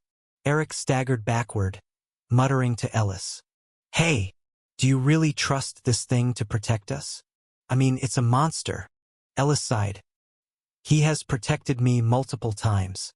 In fact, I trust him to protect me more than I trust Northern. Northern is incredibly forgetful." Eric stared ahead, uncertain yet marveling at Ellis's unwavering confidence. In these perilous moments, that confidence was the only thing helping him endure this nightmare. Eric glanced at the staff planted behind them and whispered, "And what is this supposed to do?" Ellis threw a quick look at it. "Honestly, I have no idea either. Night Terror has undergone a tremendous transformation since I last saw him. He doesn't even look the same anymore. But he recognizes me, so he's definitely the same person." Eric looked at Ellis with concern, prompting Ellis to frown. "What?" "Nothing." He hesitated. It's a monster, you know? You keep calling it a person. That woman the other day might have been rude, but she had a point." Ellis's frown deepened like storm clouds. "When people failed to care for and protect me, it was a monster who stepped up. How is he not deserving of being called a person when he's proven more human than actual humans? But isn't he strictly bound to his master's commands? If you'd met him before he fell under Sir Northern's control, wouldn't he have tried to kill you instead?" Ellis chuckled bitterly. "You don't understand. The first time Night Terror saved me, it was entirely his choice. He dealt with everyone bullying me in Lothellowen that day. I'll never forget it. This was before I even met him and his master." Eric sighed. "Look, what I'm trying to say is..." At that moment, the screech erupted again, more vicious than before, its echo racing through the tunnel like a living thing, bouncing off the walls in a maddening symphony. Eric and Ellis visibly shuddered, Eric's voice quaking as he spoke. "Shouldn't we go back? I mean, it sounds like a very dangerous monster." Ellis was in the same shaken state as the poor nerd, but he still stared forward with resolve and trust burning in his eyes. Eric followed Ellis's gaze and saw that he was watching Abyss Tyrant's back. It left him fascinated and yearning to do the same thing, place his trust in the monster. Abyss Tyrant turned and walked back to them. He looked at Eric, then at Ellis, lingering a moment longer. Ellis met his gaze and after a few seconds, grabbed Eric's hand and spun around, running away at full speed. "Ha! What are you doing? We haven't been able to map the last tunnel." "I don't care about that. He told us to run." Eric gritted his teeth. "You don't understand. People are depending on me." Ellis released the boy's hand and stopped, his face twisting with fury. "Listen, if Abyss Tyrant is telling us to run, then it's very bad and very dangerous. We should actually run. Do you want to become dead meat? I mean, if there's something down there, the people depending on you will die too. Isn't that the same outcome?" Ellis turned away. "Bro, see you at the surface." He bolted forward with every ounce of speed he could muster. Eric stood frozen for a moment, wrestling with his thoughts. It was crucially important that he memorize the tunnel's direction. He felt crushed by the weight of that responsibility. Honestly, Ellis was right. He was useless, and perhaps he was just lashing out at Ellis from a place of deep insecurity. He was grateful that Therian Citadel had recruited him. When he'd learned it was on Northern's recommendation, he'd felt even more indebted, like he owed Northern everything, which was exactly why he couldn't just retreat. He was finally useful. He could finally contribute something meaningful. He desperately wanted to complete this mission, even if it cost him his life. He would provide them with a route to easily access other nations. He hadn't built the underground tunnels, and he thanked whoever had, but he had discovered them. This was his responsibility. Eric clenched his fists tightly and ran back into the darkness. Abyss Tyrant stood with what appeared to be casual indifference. His face was a skull mask with two deep sockets housing lightless eyes. It was nearly impossible to discern what he was thinking, or if he was thinking at all. He stood in the middle of the tunnel, his staff positioned behind him. Right now, Abyss Tyrant possessed only two hands, ivory lines stretching over sculpted muscles across both arms, his broad chest, and stoic abs. His skirt swayed subtly in the silence. The tyrant's head remained motionless, even as the tunnel began trembling with subtle vibrations. He seemed utterly unbothered. Instead, he raised one hand and studied its claws, which gleamed with a sinister sheen. Then he dropped his hand and leaned forward, lowering his body and cracking a spider web of fractures into the tunnel floor. Like a missile, Abyss Tyrant shot forward, becoming a streak of black light as he blazed across the tunnel and collided with something that was also approaching, though at a far more leisurely pace. The collision was brutal, unleashing a cyclonic shockwave that exploded in all four diagonal directions. The monster was hurled backward, tumbling through the air, while Abyss Tyrant merely skidded back a few meters and stopped himself by clawing into the ground. As he straightened, the monster also came to a halt and slowly began to rise. The abomination seemed carved from midnight itself, darkness draping around it like liquid shadow. There was an eerie kinship between the two beings, save for the amber glow in its eyes, a light that burned with vicious, predatory intelligence. It was humanoid, sheathed in dark, slate-gray feathers that glistened like layered scales, each ridge drinking the dim light with a subtle sheen. Muscles coiled beneath its feathered hide, taut and poised, as though every sinew was sculpted for both silence and sudden violence. Its head belonged to a great owl, crowned with sharp feathered crests that flared like a war helm. The creature opened its hands, revealing long, cruelly curved talons of obsidian black. It crouched low and exploded forward as though springs coiled in its legs. In one leap, it devoured the vast distance between them, descending upon Abyss Tyrant with talons poised to gouge out his eyes. Abyss Tyrant was faster. He caught the creature's wrist mid-flight and whipped it sideways, smashing it into the tunnel wall. Without missing a beat, he drove his legs straight toward the monster, but the abomination was quick. It had already taken flight, leaving Abyss Tyrant to pulverize the wall itself. He slowly withdrew his leg, lifting it slightly as rubble and dust cascaded down. His lightless eyes remained fixed on the owl monster as it scrambled to its feet, amber eyes blazing with tension. Despite his blank expression, Abyss Tyrant looked utterly terrifying, like a merciless predator. The creature had no idea what it was facing. It moved to strike, but it was already too late. Its eyes widened as clawed hands engulfed its face. Time seemed to inhale sharply, and as it exhaled with lightning brutality, Abyss Tyrant seized the creature's head, crushing its beak with his palm and driving the abomination straight into the ground. The air rippled. Shockwaves detonated through the earth, and stone fragments erupted upward as the creature was hammered into the tunnel floor. He didn't stop there. Swiftly, another hand emerged from beneath his arms and found the creature's leg. He swung it around while his upper hands demolished the monster's face with thunderous punches. He slammed the creature against the wall, drove crushing blows into it, smashed it onto the ground, raised his leg, and stomped on the abomination's back, ruthlessly snapping its spine. The creature released a ferocious, guttural shriek of agony, but it was granted no reprieve from the pain. Abyss Tyrant hoisted it up again, hurling it overhead and smashing it into the ground. He seized it by the leg and battered it left and right, back and forth, wielding it like a grotesque fly swatter. Ah! Ag! Ah! Pleasure! Abyss Tyrant paused mid-swing, just as he was about to smash the creature into the ground again. There was a subtle shift in his eyes, as if he had heard something amiss. He looked left and right, seeing nothing. He was about to resume the creature's demolition when he heard the cry again. I said, "Please you, no wow." At this point, a subtle frown creased Abyss Tyrant's skeletal socket. He focused on the half-dead monster in his grasp and tilted his head. Seeing that their eyes met, the abomination nodded its owl head vigorously. Uesu. Uesu. I am the one. It is me. Pleasure. Don't kill. Me no harmu. Abyss Tyrant tilted his head sideways, left, then right. He would be blinking now if he possessed eyelids. Abyss Tyrant tentatively released his grip on the monster, watching as it gasped wearily and struggled to its feet. Ah! My entire body aches. Why is it so difficult to communicate with monsters? Argug. The owl monster dusted its feathers. Though grotesquely stained with black, putrid blood, it seemed unbothered.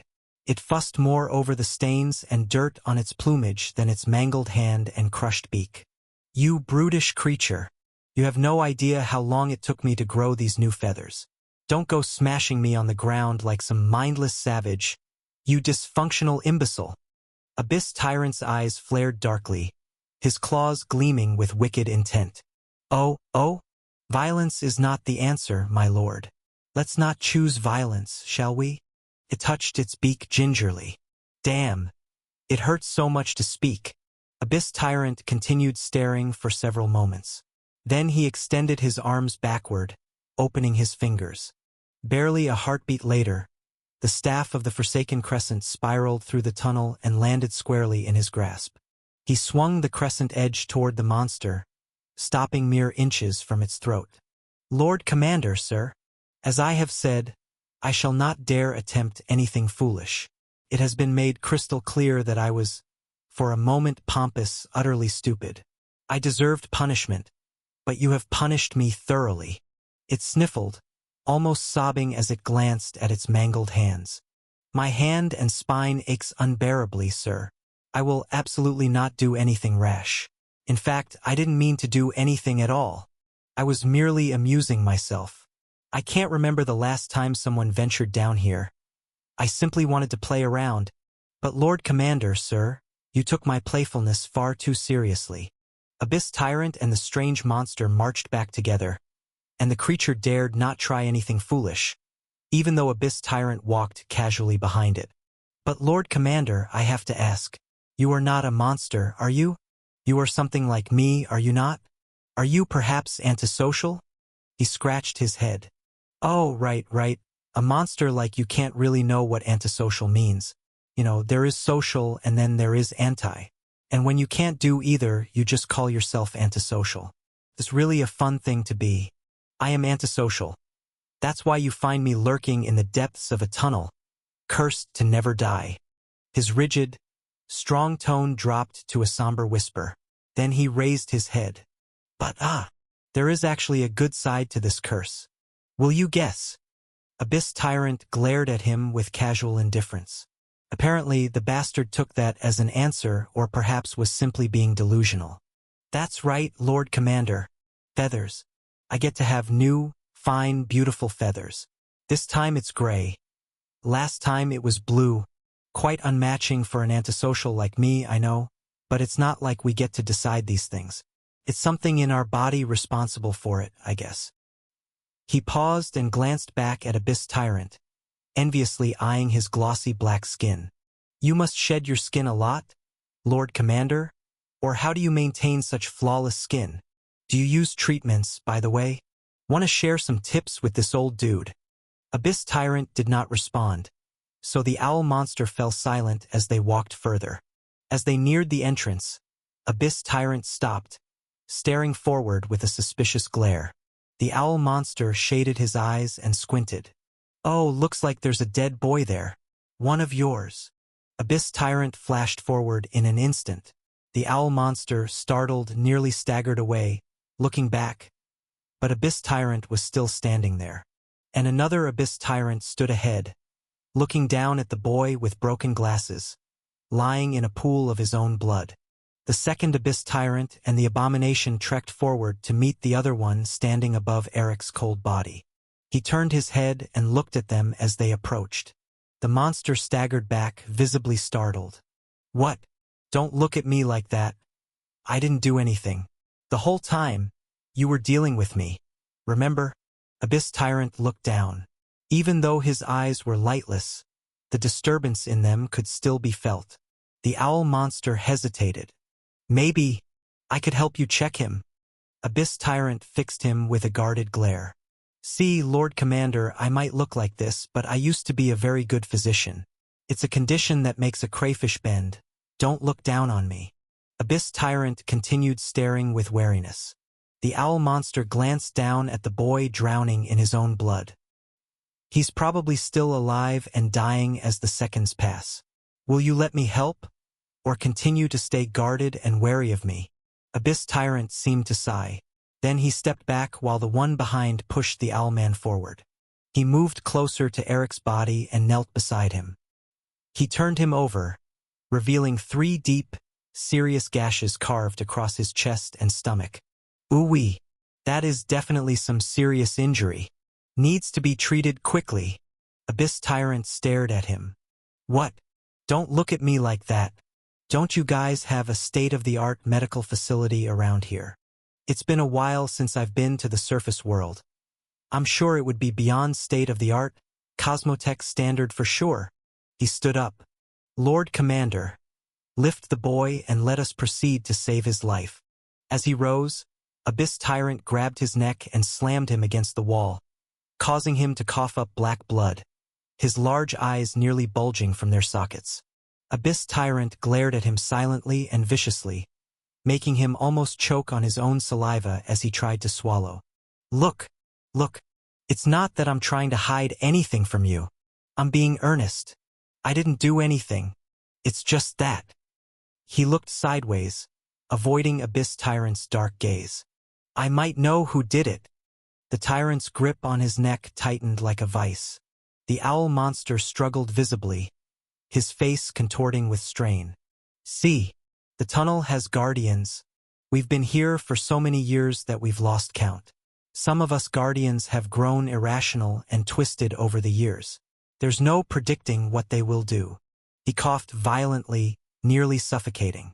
At that point, Abyss Tyrant loosened his grip slightly. Immediately, the owl spoke rapidly. I am just one of the many monsters that are supposed to be guides of the tunnel. We were meant to watch over the rails and prevent certain catastrophes from happening. But over time, we have been forgotten. Many have grown feral. Many have abandoned their posts. I am the only one left in my own tunnel. Most of the others have wandered away one way or another. We are all bound by the same curse, so I know that we are all alive somehow. Listen, Lord Commander, just let me quickly save the boy. I promise I'm not trying to deceive you or anything. I will get into the details. Is that all right, sir? Abyss Tyrant stared silently for a moment. The most chilling and disturbing thing about his glare was that nothing was there. Yet it made the owl shiver uncontrollably. As he released his hands, the owl monster crumpled to the ground. Abyss Tyrant walked forward naturally, merging with his other self and continuing ahead with his staff. The owl monster stared down at the body. Seriously? I'm supposed to carry him? I'm the physician, Lord Commander. Abyss Tyrant paid him no attention and continued walking forward. He struggled briefly but managed to sling the boy over his back, whimpering, "Oh, feathers! Oh, my poor feathers!" Abyss Tyrant and the owl monster, carrying Erikson on his back, finally emerged. They surfaced at the entrance of the underground, a dried-up fountain that once sat in the heart of the city. Well, it still existed in the center of the city. The only problem was that the entire layout had gone haywire since the buildings were now used to form mazes, trapping monsters within to easily defeat them. As they climbed out of the fountain basin, figures were already approaching from the distance. Behind Abyss Tyrant, the owl monster glanced around, mumbling to himself, "Doesn't look like last time." Abyss Tyrant walked forward casually, his pace steady despite the fact that they might be walking into a nightmare. The people approaching, now standing before them, were Helena, Ellis, and two other guys from Therian Citadel. "Night Terror!" Ellis shouted and sprinted forward. "Oh, thank the stars! You're all right." From behind Abyss Tyrant, the owl monster leaned sideways, grinned wickedly with his beaked mouth, and waved a hand. "Hello there. I'm all right too. Thank the stars on my behalf." "Ah!" Ellis staggered backward in shock. "A talking monster!" His face nearly shattered as he stared, pointing at the creature as if he were witnessing all the world's wrongness fused into one being. The owl creature spoke humbly in his own defense. "Listen, boy, I'm not really a monster. What you see is the result of a curse. I've simply learned to live with it. Calling me a monster is quite rude. And these feathers are magnificent. What about me looks monstrous?" Ellis stared in disbelief. "Everything." The owlman's eyes narrowed. "Boy, I could take offense." Helena looked at Abyss Tyrant. At that moment he turned, prompting the owlman to fall silent. He spun around and gently laid Erikson on the ground. Ellis's face darkened. "Shit! I warned him." He immediately glared at the owlman. "You did this." "Hey, wait now. I didn't. I'm just trying to help save him. Any medical facility around here?" He looked down at Eric's ghostly pale face. "You'd better move fast. The boy doesn't look like he can hold on much longer." Helena, her expression stone-cold, said, "Follow me. There's somewhere." She immediately led them down the left alleyway. Although the buildings were scattered like broken teeth, she was a huntress who didn't need her eyes to navigate. Her other senses carved the path. Helena had a razor-sharp sense of smell too. As an ascendant, she could separate scents and trace them like invisible threads. The smell of a medical facility cuts through everything else, no matter where you go or how many odors tangle together. Following that scent, they soon reached a towering building, scarred and bleeding light through shattered windows. Most windows in the city, except those in the Citadel, had been destroyed anyway, so it was nothing unusual. The owlman shot into the building and bounded up the stairs. After reaching the second floor, he spotted a platform with an enormous dead lamp arching over it like a metal vulture. With one sweep, he smashed the lamp away and laid the boy gently on the table. He tore Eric's clothes around his chest and stomach, then stared at his own razor-sharp claws. Abyss Tyrant stood beside him, silent as a shadow. "Look, don't get the wrong idea. I've done this countless times, okay? So just stay quiet and watch me work my magic." Abyss Tyrant stepped back after the man spoke. The next moment, the owlman dug his talons into his own palm and pulled out a thin, gleaming thread, and began to mend Eric. After about 25 minutes, the owlman emerged with Abyss Tyrant. Ellis was crouched beside the door. The other two guys stood opposite, leaning against the wall. As the door opened, they straightened, and Ellis rose to his feet. The owlman, like a seasoned physician who had just finished hours of grueling surgery, addressed them. Don't worry, your friend pulled through. He would have been dead, but I have very skilled hands. Even though I haven't mended someone in ages, these things never leave the muscle memory. He also has a fierce spirit, held on with iron determination and refused to let go. I'd say while my skill did 70% of the work, his will to live carried the other 30. He actually sounded professional. The only irritating thing was that he seemed more focused on praising himself than updating them on the patient's condition. Ellis looked at Abyss Tyrant, who nodded in response to his questioning gaze. The other two observed them with strange expressions and cautiously entered the room behind Ellis. When they stepped inside, they froze at what they saw. Eric lay on the table unconscious. His chest rose and fell gently as he rested in peaceful slumber. The miraculous thing about the Eric before them was this. All his wounds had vanished. No scars, no cuts, no blood. Everything had disappeared without a trace. It was as if Erickson had never been hurt at all. A subtle frown creased Ellis's brow. How? Just as he wondered, footsteps echoed from the depths of the hallway and finally stopped.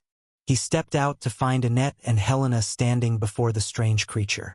Annette glanced at Abyss Tyrant and the others before fixing her gaze on the Owlman. What are you? The Owlman swallowed hard. Quite an intriguing question, judging by your directness. I can tell you have a curious nature, always digging deeper than what appears on the surface. It's a valuable quality, really. As for what I am, cannot say. The day I share that truth with any human is the day my curse breaks. Annette's eyes narrowed with suspicion. Abyss Tyrant also studied him from above. Lord Commander, nothing I say here is a lie. I will truly die if I reveal my purpose to a human. However, it's perfectly safe to discuss it with a monster. While I don't fear death, there are a few things I'd like to experience in your world before I decide whether I want to die or not. Annette grimaced. Listen, this is a matter of continental destruction. I will not have you take this lightly. That underground tunnel was supposed to serve as our lifeline to reach the rest of the continent. There's a communication blockade, transportation systems are down, and each nation is dying, unaware of the calamity engulfing the continent, thinking they're alone in this nightmare.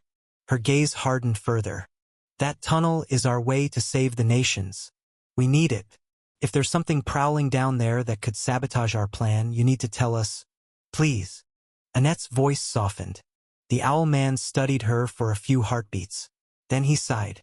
I like the way you weave your words. Much better than the Lord Commander, who doesn't seem to have any words to articulate at all. He paused and looked deeply into Annette's eyes. So, I can only give you information, not the reason they're there. As much as I'm moved to help you, I still don't want to stop living. Not especially now. He folded his arms. If you're trying to reach other parts of the continent, it's actually quite simple. The underground rail system was created specifically for that purpose, and we are its guides. Most of us have scattered, but the ones I know, the ones I glimpse from time to time, are the black snake, the wolf, probably the one who mauled your friend, and the bird. Not a bird like me, he's a more powerful and monstrous creature, and he's definitely not rational. Doesn't even like to see me. He paused, drawing in a breath before continuing. He's also the most ancient of us. He shrugged, closing his eyes briefly. I don't know exactly how you all plan to make this work, but they're not creatures that can be reasoned with. You must prepare for battle if you want to use the underground rail system. But I can guarantee you'll reach your destination swiftly.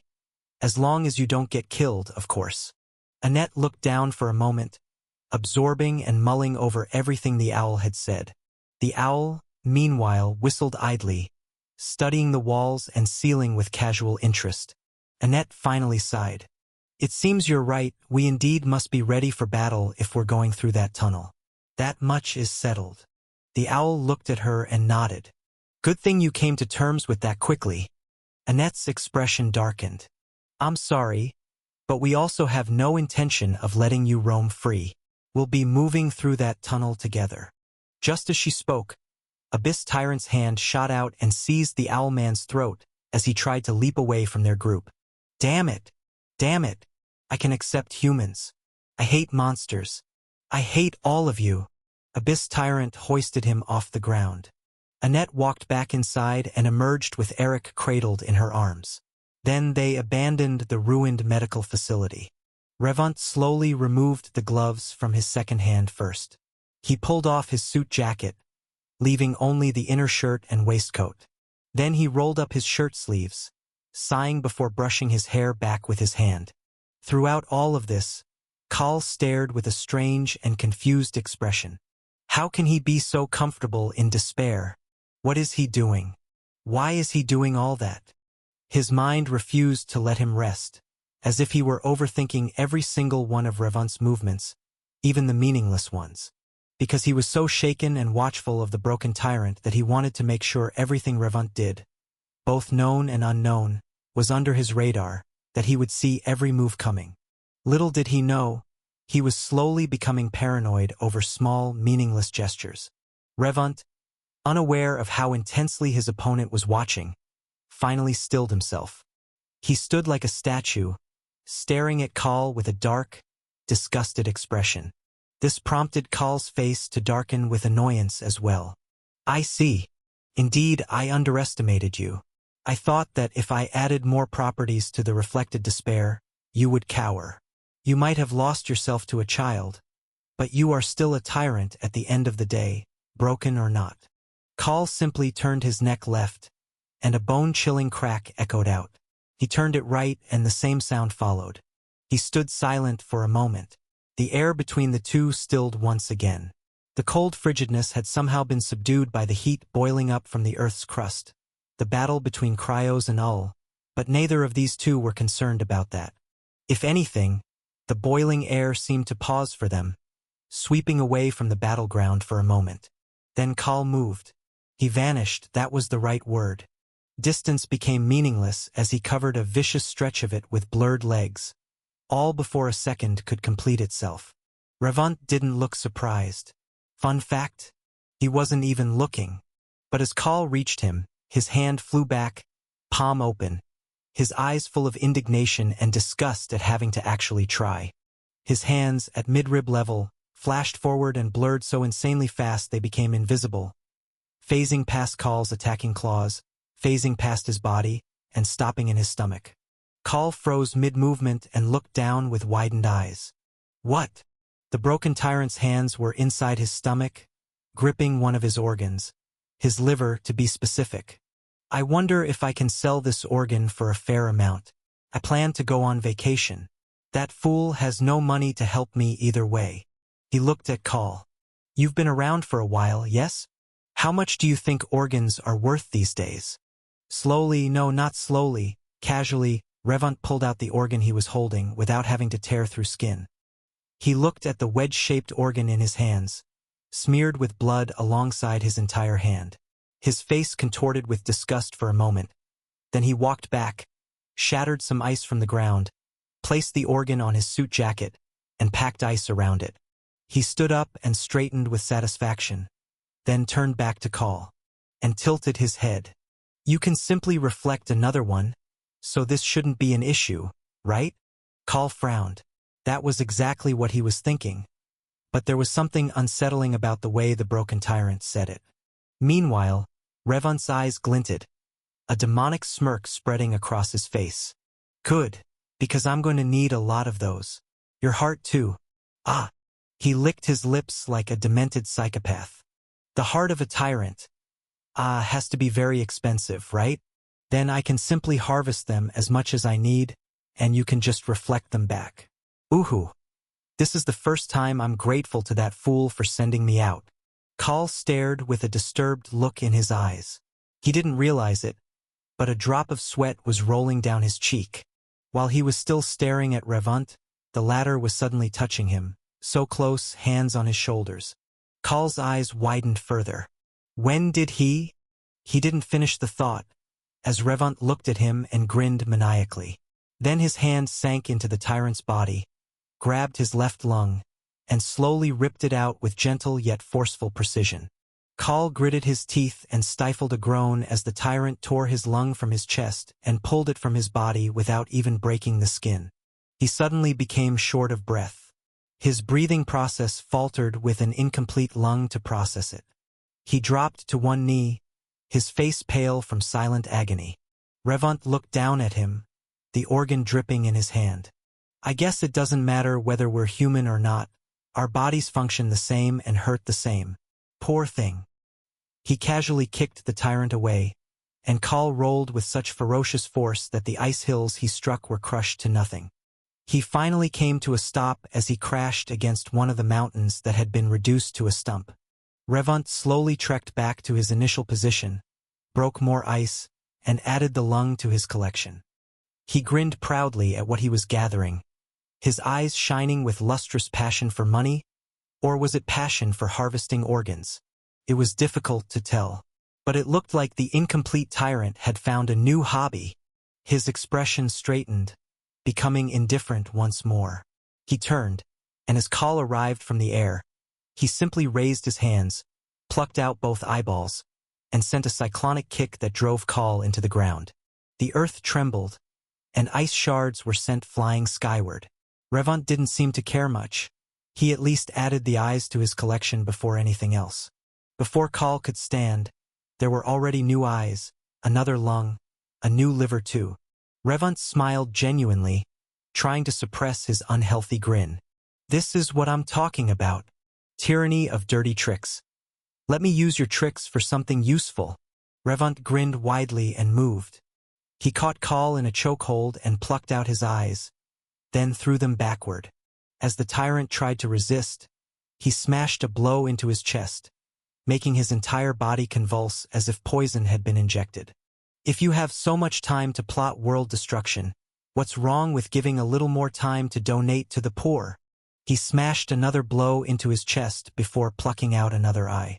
Kahl tried to resist, but the broken tyrant's grip was like 10 mountains carved from a world of iron. Nothing would budge.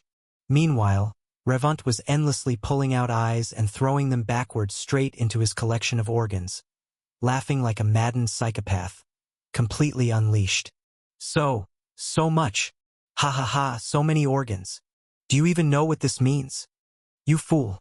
You had such a useful ability and you're this poor and wretched. Look at how useful you could be, and your best decision was to help an origin escape from prison. I've had to live in someone's damned, lightless soul for all my new life because I couldn't afford rent, let alone own my own house. You think I don't want my own place? You think I don't crave my own space? I think of ways to make money every day. And you bastard, are thinking of what? Ending the world. Ending what world, you cockroach? What world? Each word was lashed out with the harvest of an eye. At the final statement, he smashed Kahl's chest at the end of each question. Kahl found himself utterly helpless. No matter what he did, he couldn't break free from the broken tyrant's iron grip. The punches weren't even the worst part, nor was the way Revant gouged out his eyes as quickly as his reflection tyranny reflected them back. It was the crushing blows that shattered his spirit. Kahl felt every fiber of his being convulsed with raw despair. He could taste the hopelessness that coursed through his veins like liquid poison, reducing him, devouring his mind, corroding his very soul. Fighting against the broken tyrant's overwhelming might was pointless. He would never overcome this. He was doomed to fail. Hopeless. His future, everything he had planned, crumbled into ash. He was going to die at the hands of a tyrant who had fallen so far from his prime. Kahl's teeth suddenly clenched. This bastard! It took every ounce of willpower to resist what Revant's tyranny was doing to him. But as awareness dawned, he pieced it together. The reason he couldn't break free wasn't because the broken tyrant held him with the strength of 10 iron mountains. It was the broken tyrant's tyranny itself. Despair. What did despair do? Despair warped reality, drowning victims in hopelessness until the obstacle before them felt endlessly vast and impossible to overcome. Despair was a poison that blinded people to their own strength. Of course, wielding such tyranny depended entirely on the tyrant themselves. One had to be deeply imaginative and steeped in existential dread to weave despair properly. Most tyrants, Kahl had always believed, weakened themselves through their refusal to mingle with lesser species. They missed golden opportunities to grow, to master their powers, all because of their worthless pride. This broken tyrant, though, somehow had fallen under a human's control. Kahl never expected that despite his dire situation, Revant would humble himself enough to learn from lowly humans and understand their suffering. At least that's how other tyrants would see it. I underestimated him. Kahl burned to fight back. But that was impossible. Tyranny wasn't some simple ability you could overcome with motivational mantras like, "I am strong," or "I will break this mountain." Tyranny was far more terrifying and destructive. A crude, malicious manifestation of human negativity. Will, beautiful as the concept was, proved useless against tyranny. The only counter was his own tyranny. However, Kahl was completely incapacitated. Not from regenerating his eyes, but from the excruciating agony of having them torn from his skull over and over again. Then there was still the oppressive despair he consistently had to fight off without stop. All of this combined left him utterly helpless. He had to sacrifice something to escape Revant's vicious harvest. There was only one solution. He had to surrender his sight. As Revant lunged forward to pluck out another eye, he suddenly froze mid-strike, his gaze trembling. What? No eyes? That pause was all Kahl needed. That's right. No eyes, you bastard. Instantly, his entire body erupted in blinding light that devoured the space around them, drowning everything in pure radiance. Kahl instinctively raised his hands to shield his face and leaped back, bracing for the coming impact. But it never came. Instead, before him stood a strange creature that seemed carved from the very spectrum of refracted light. Revant tilted his head. Essence manifestation? His expression darkened. Are you really that foolish? You couldn't defeat me as a tyrant. You think you can do so as a reflected paragon. Kahl's laughter rang out like 1,000 overlapping glass shards shattering in unison. I don't hope to defeat you. Do you know the fascinating thing about Dante's essence manifestation? Revant stared silently. He didn't need to respond for Kahl to continue. It's nothing but endless refraction of light, a medium for light to bend infinitely. The only thing you'll find in this body, broken tyrant, is light. Revant's eyes widened with dawning despair. Meanwhile, Kahl chuckled with eerie satisfaction. Now let's see how you'll continue harvesting organs. With this body, I can stall you long enough for my master to finish off both Ul and your master. After that, your end is inevitable. He sighed and spoke again. However, I'm willing to offer you a chance. Tyranny of despair. You were an underdog once, weren't you? You existed long ago and died in the early eras. Despite your vicious strength, you were weak and scorned. But I've always admired the tyranny of despair. In fact, I studied your history while searching for a way to reflect it. Those tyrants never understood how terrifying you truly were. Join me and you can trample them all. You can stand as the greatest of all tyrants. I can help you shatter the chains this human has placed on you. In fact, it's inevitable, only a matter of time. Once the void is recovered, you'll have no choice but to serve under the true origin of chaos. Before that moment comes, make your decision. Revant stood in silence, head bowed, his eyes focused and distant as he sank into deep thought. Kahl's final words hung in the air, echoing in Revant's mind. The broken tyrant had wanted nothing more than to break free from Northern's control. And the possibility of finally claiming that freedom sent adrenaline surging through his veins. The thought of freedom was too intoxicating to let go. Yet he was also painfully aware this wasn't freedom. It was merely an illusion wrapped in pretty words. Besides, where was the logic in breaking free only to serve someone else? Especially a far more insufferable piece of trash. At least Northern was sensible enough not to bark commands at him constantly. But some ancient tyranny? Who would send him on degrading errands? Fetch me water, handle my dirty work, scratch my back. Revant's face twisted in disgust. He turned away, bent over, and began retching violently. That was his first movement since Kahl had made the offer. Kahl stood there, bewildered. If he had eyebrows, they would be furrowed in confusion right now. He's vomiting. Revant finally straightened and pulled a white handkerchief from his pocket. After wiping his mouth clean, he looked directly at Call. That was your answer. Did you get it? Northern fell silent. The Chaos Prince's words had struck him like a hammer blow, leaving him unable to respond immediately, especially the part about them coming for him too.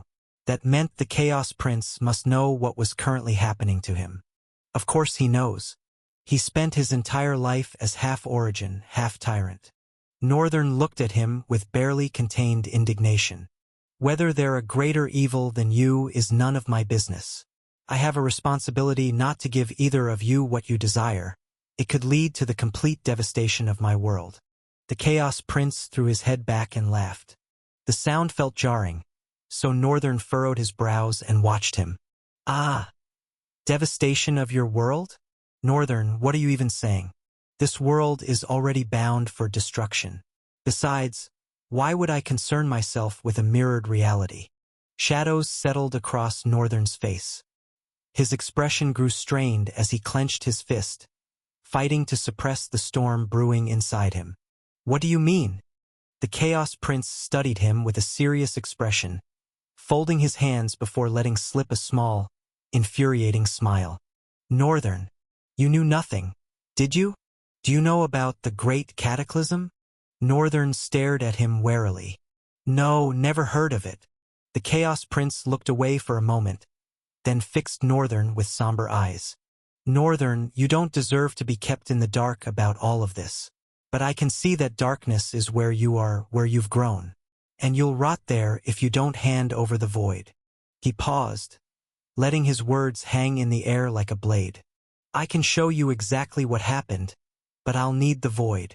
Northern's voice rang with indignation. What does the void have to do with showing me anything? The Chaos Prince sighed.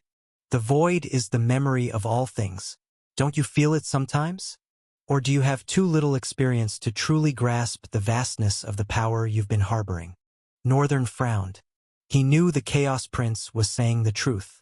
The void was indeed the memory of all things, and he had sensed it before, though in such a vague manner. It is this memory that allowed the creation of Revant and Byran very possible. Of course, their souls had a large role, but as the day passed by, each of them were slowly recovering their memories, which should be buried so deep that their fragmented souls should not be able to reach. However, that fragmented soul was merged with the void. It was also from this memory that Northern had learned how to inherently create vessels. He didn't know exactly what the Chaos Prince wanted to show him, but he knew he couldn't trust the damned half-breed at all. He remained skeptical. At the same time, it was only a matter of time.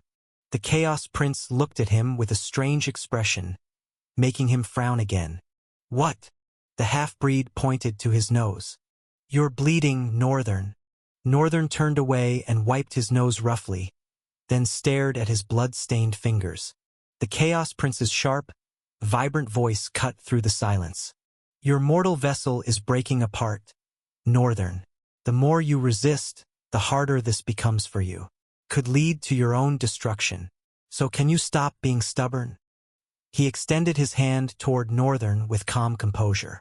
Take my hand and let me show you the history of the world. Let me show you what Ul has been hiding from you. Let me break the shackles that bind this world and make you realize you've only been living in a reflection. His words shook Northern to his core, especially knowing that the void was tearing his body apart like paper. The situation looked like he had no choice. If he let the void roam freely, there was a high chance the Chaos Prince would absorb it anyway, or worse, Cryos would. He thought about Ul, but she was currently dwelling in Terrence's body. He didn't think the young woman's body could contain a primordial existence like the void. He wasn't even sure how she was managing with an Origin's presence. He couldn't destroy her. His only option was to try trusting Anki, the Chaos Prince, and prepare to possibly beat the hell out of him. Northern knew that was a fool's dream. He wasn't even sure he could defeat Cryos in this state. He might have awakened as an Origin, but he still had a mortal body, which shackled him severely. Using an Origin's will was tearing his body apart piece by piece. Not that he hadn't gained something from that brief taste of will. In the next 2 months, Northern was certain that after becoming an ascendant and then a paragon, he could easily reach luminary. He still had to become a zenith, the peak of humanity. There, he would probably gain a body that transcended mortality and finally wield his origin status efficiently. But this raised questions about the path to origination and tyranny. According to the things that he had learned of origins, the path to origination shouldn't be possible, especially for a mortal. Northern frowned as he felt blood drip steadily to the ground. Now isn't the time for all that. I need to make a decision. He stared at the Chaos Prince, who stood with his hands clasped behind his back. Despite inhabiting Ulzard's body, he was worlds apart from the young boy Northern remembered. The Chaos Prince wore a calm, gentle expression laced with cunning and wickedly sharp edges. Ulzard had been an innocent, curious child, always hungry to learn, and he certainly hadn't been as tall as the Chaos Prince now stood. The Chaos Prince looked deep into Northern's eyes. "Have you made your decision?" Northern closed his eyes for a moment, then opened them. When he did, his demeanor cleared like the bright morning sky breaking through storm clouds. His face became even and blank. "I have one more question." The Chaos Prince gave him his full attention, waiting as Northern continued. "You prepared for your return, didn't you? How did you manage it? I thought your father devoured you." The Chaos Prince chuckled. "That's a peculiar question, really. I didn't see my father's betrayal coming, so I had no time to prepare for my return. However, it wasn't impossible. While the origins held me in exile, I experimented extensively with my body and chaos." Northern's eyes narrowed. "I created many beings from my flesh out of curiosity. I even forged 10 particularly powerful ones and named them Plague Kings. Peculiar, isn't it? They were meant to be my friends." He chuckled softly again. "I never had friends growing up. I was a strange child, so I thought to create my own companions, but each turned out nothing like I expected. I'm certain you slayed one of the most powerful among them, and somehow a considerable fragment of my soul gathered within yours, allowing me to awaken to myself." Understanding dawned on Northern like a cold sunrise. Ah! Byran had killed one of the Plague Kings. Northern had killed 2, the Blood Palace King and the Leviathan he'd faced at the Academy. Northern hadn't been certain before, but that corrupted chaos, the way it had infected other monsters in the underground dungeon. He exhaled deeply. "Just who do I blame for this damned turn of events?" He stared at the Chaos Prince's extended hand. "Hell!" Slowly, he reached out with his right hand toward the half-breed, his gaze shifting from their approaching hands to the Chaos Prince's face as their fingers finally met. On a rugged mountainside bathed in golden sunlight, a narrow river wound like a silver thread through jagged rocks and sparse greenery. Beneath a sky streaked with drifting clouds and distant birds, the scarred landscape bore deep grooves in the earth. The wind howled as it followed the movement of 2 incredibly agile figures. One was a boy with silver-white hair and piercing violet eyes that gleamed with quiet intensity. Despite his short stature and young age, the boy did not lag behind. His eyes were focused with deep, calculating precision as he dodged the older figure's blade when necessary and blocked when required. The older figure was that of a man with sharp, noble features. His raven-black hair was tousled and flowing like a wild storm. His half-lidded eyes silently appraised the boy. One hand remained behind his back while the other swept through the air, wielding a wooden sword that crashed down on the boy's blade with crushing force. But the boy held his ground well. He was swift and responsive, perhaps explaining why the older man was impressed, though he didn't show it. Finally, with one lazy upward flick of his hand, he sent the boy's blade spinning through the air. The boy staggered back and hit the ground. "Ah!" He struck the earth in frustration. The older man smiled gently. Despite being called older, he looked fairly young himself, around his early 30s. He extended his hand to the young boy. "Do not be so hard on yourself, young prince. In due time, you shall surpass me." The young prince's head drooped in defeat. "Yeah, in due time. More like never." The little prince grabbed the offered hand, was pulled up, and dusted off his loose pants. Let's think about this logically, Byran. Why do I have 9 teachers? All of them Tomb Kings. And somehow my father expects me to surpass all of them. The teacher, Byran, third of the Tomb Kings and the Sword King, smiled gently. To whom much is given, much is expected. The boy shook his head ruefully, as if denying his entire existence. Well, I didn't ask for much, did I? Honestly, I just want to spend the rest of my life tending to my mother's garden. Byran chuckled softly, regarding the young prince with warmth flickering in his eyes. That is what makes you fascinating to fate, I think. Most times, the most reluctant among us are chosen to bear the heaviest burdens. The prince frowned. Why? Why give it to someone who doesn't want to bear it when there are 1,000 people more talented, more determined, who want that same burden? He gestured toward his teacher. I mean, look at you. You've reached the pinnacle of the sword path at 33. I'm sure my father could drill more teachings into you. You are, after all, the youngest of the Tomb Kings. You're adaptable, and adaptable things can be molded, you know? The third Tomb King chuckled again. I am not the strongest, though. The prince crossed his arms and shrugged. It's only a matter of time before you surpass them. They're relics anyway. Byran studied the young prince with his indifferent, half-lidded eyes for a moment. Then he exhaled. Prince Phanon, being the last prince of the realm means shouldering the responsibilities of a guardian king. It is your destiny. Even fate bows to it rather than commanding it. Phanon frowned and crossed his arms. I just don't want to work this hard. There are plenty of plants that need my attention. You know? Byran smiled solemnly and ruffled the prince's silver-white hair. And they will receive your attention after your training is complete. At that moment, 2 shadows fell across the landscape. Byron's gentle smile vanished. The prince exhaled wearily. Both turned as the 2 figures approached. One was a gaunt figure with ashen skin and weary golden eyes, his face etched with cracks like weathered stone. The other was a towering brute with a chest carved from granite and a presence that seemed to crush the very air around him.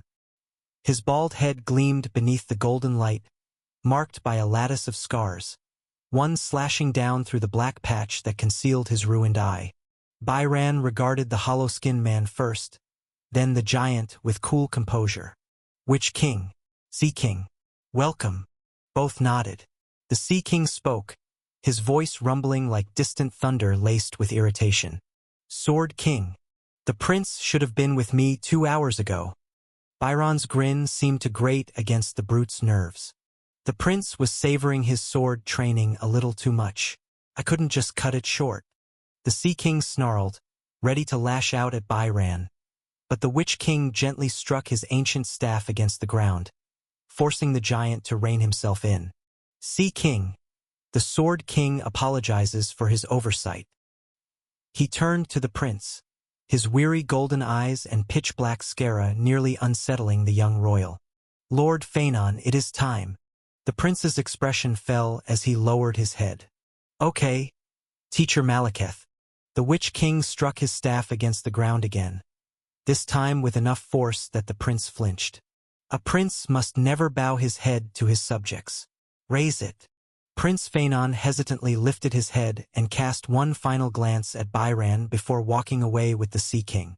Byran was left alone with the Witch King, Malekith. A tense silence stretched between them until Malekith finally spoke, his voice cold as winter's bite. You are being too soft on him. Byran stared at the horizon where the Sea King and Prince Phanon were disappearing. A wistful expression crossed his face. Without looking at the Witch King, he responded, We are raising a guardian, not a slayer. He is human, not a god. And one day he will be the guardian of this realm, one who will commune closely with a god. You know we cannot afford to fall from the fire god's grace. Byran yawned wearily. Sometimes you relics worry too much. He turned away and vanished into thin air. The Witch King stood alone, a dangerous glint flickering in his eyes. The mountain breathed with quiet majesty, its slopes carved into terraces that bore a sprawling citadel of jade-roofed halls. Layer upon layer of pavilions climbed the hillside like steps to heaven. their eaves sweeping outward in elegant defiance of gravity. Stone stairways cut a solemn path upward through gardens of pine and cypress, where whispers of wind mingled with the murmur of hidden streams. From afar, the complex resembled a living labyrinth, half fortress, half sanctuary. Its crown a towering palace that gazed down upon the valleys below with the serene authority of an eternal dynasty. Within the palace's heart, a throng of people gathered, not too many, but not too few either. They seemed, in fact, a perfect number of distinguished and venerable guests populating the vast, heavenly jade hall of the palace. Where the throne should have stood, following the dais, 3 individuals occupied seats that reflected their distinct personalities. One, however, in the middle, stood upright, his white robe cascading around him like pristine mountain streams. Before the dais stood 9 men, and behind them knelt a silver-haired boy upon a soft pillow. He had grown considerably handsome over the years. His face was fine and sharp, radiating calmness and wisdom. His gaze burned bright with insight, drawing in whole constellations to dance within its depths. The first among the 9, a silver-haired man with full, sharp silver beards and crimson eyes set in a battle-scarred face, spoke with measured authority. After 14 years of rigorous training, the prince finally stands as our equal. He is ready for his responsibilities. The man seated at the left corner of the dais was draped in silky garments of cream hue, adorned with gleaming jewelry. The fabric revealed his chest and abs, showcasing perfect dark skin that seemed forged by a warrior god's hand, each muscle carved like living stone. White hair cascaded in untamed rivers over his shoulders, a stark crown against the bronze of his body. He lounged upon a throne that appeared hewn from darkness itself. The man surveyed them all with indifferent, drowsy eyes. Then he waved dismissively. "Yeah, sure, whatever." The figure in the middle, pale-haired with eyes that carried both disdain and allure, sighed and addressed the assembly. "My brother is rather indifferent to these traditions." He smiled. "Since all 9 of you have gathered to confirm that the prince has indeed matured and is ready to embrace his responsibilities, we shall present him with his first trial." Golden ornaments adorned his entire form, chiming softly with each syllable of his words. "Your first assignment." He turned to the woman beside him. "Sister." The lady differed markedly from her 2 companions. She embodied pure extravagance and luxury. She sat upon her golden throne like a vision of divine splendor, draped in radiant silk that gleamed like captured sunlight. Her silver hair flowed in immaculate waves beneath a luminous crown, framing eyes that held both innocence and quiet dominion. An abyssal titan has been spotted prowling the realm's borders. It appears to be a breach from Acheronix. Creatures from Acheronix are a plague, even to the gods. What better way to earn divine favor than by slaying a deity that has surrendered to the abyss's corruption? Silence descended like a shroud. However, the 3rd man in line, with half-lidded eyes and dark, tousled hair, frowned deeply. "Forgive me, Lady Ull. An abyssal titan is perilous beyond measure. You ask a mortal to slay a god, even a dead one." Ull tilted her head, her innocent eyes gleaming momentarily. "King of Swords, do you doubt your student?" Byran chuckled grimly. "I harbor no doubt that with sufficient preparation, Prince Phanon could fell a dead god. It is merely a corpse after all. But therein lies the true peril. No one slays a god, whether dead or alive, and remains unchanged. Assigning him such a task as his first trial is extraordinarily harsh and treacherous." The voice of the man standing center stage resonated across the hall like thunder. "We face desperate times, and desperate times demand desperate measures. Our pride and standing as the first realm crumbles swiftly because even our patron god deems us unworthy. It is only a matter of time before our realm begins to decay, or worse, before we are devoured by rival realms." The sister Ull carried on. "I believe all 9 of you understand the weight of our reality. We are a dying world, and we need to do something to save ourselves.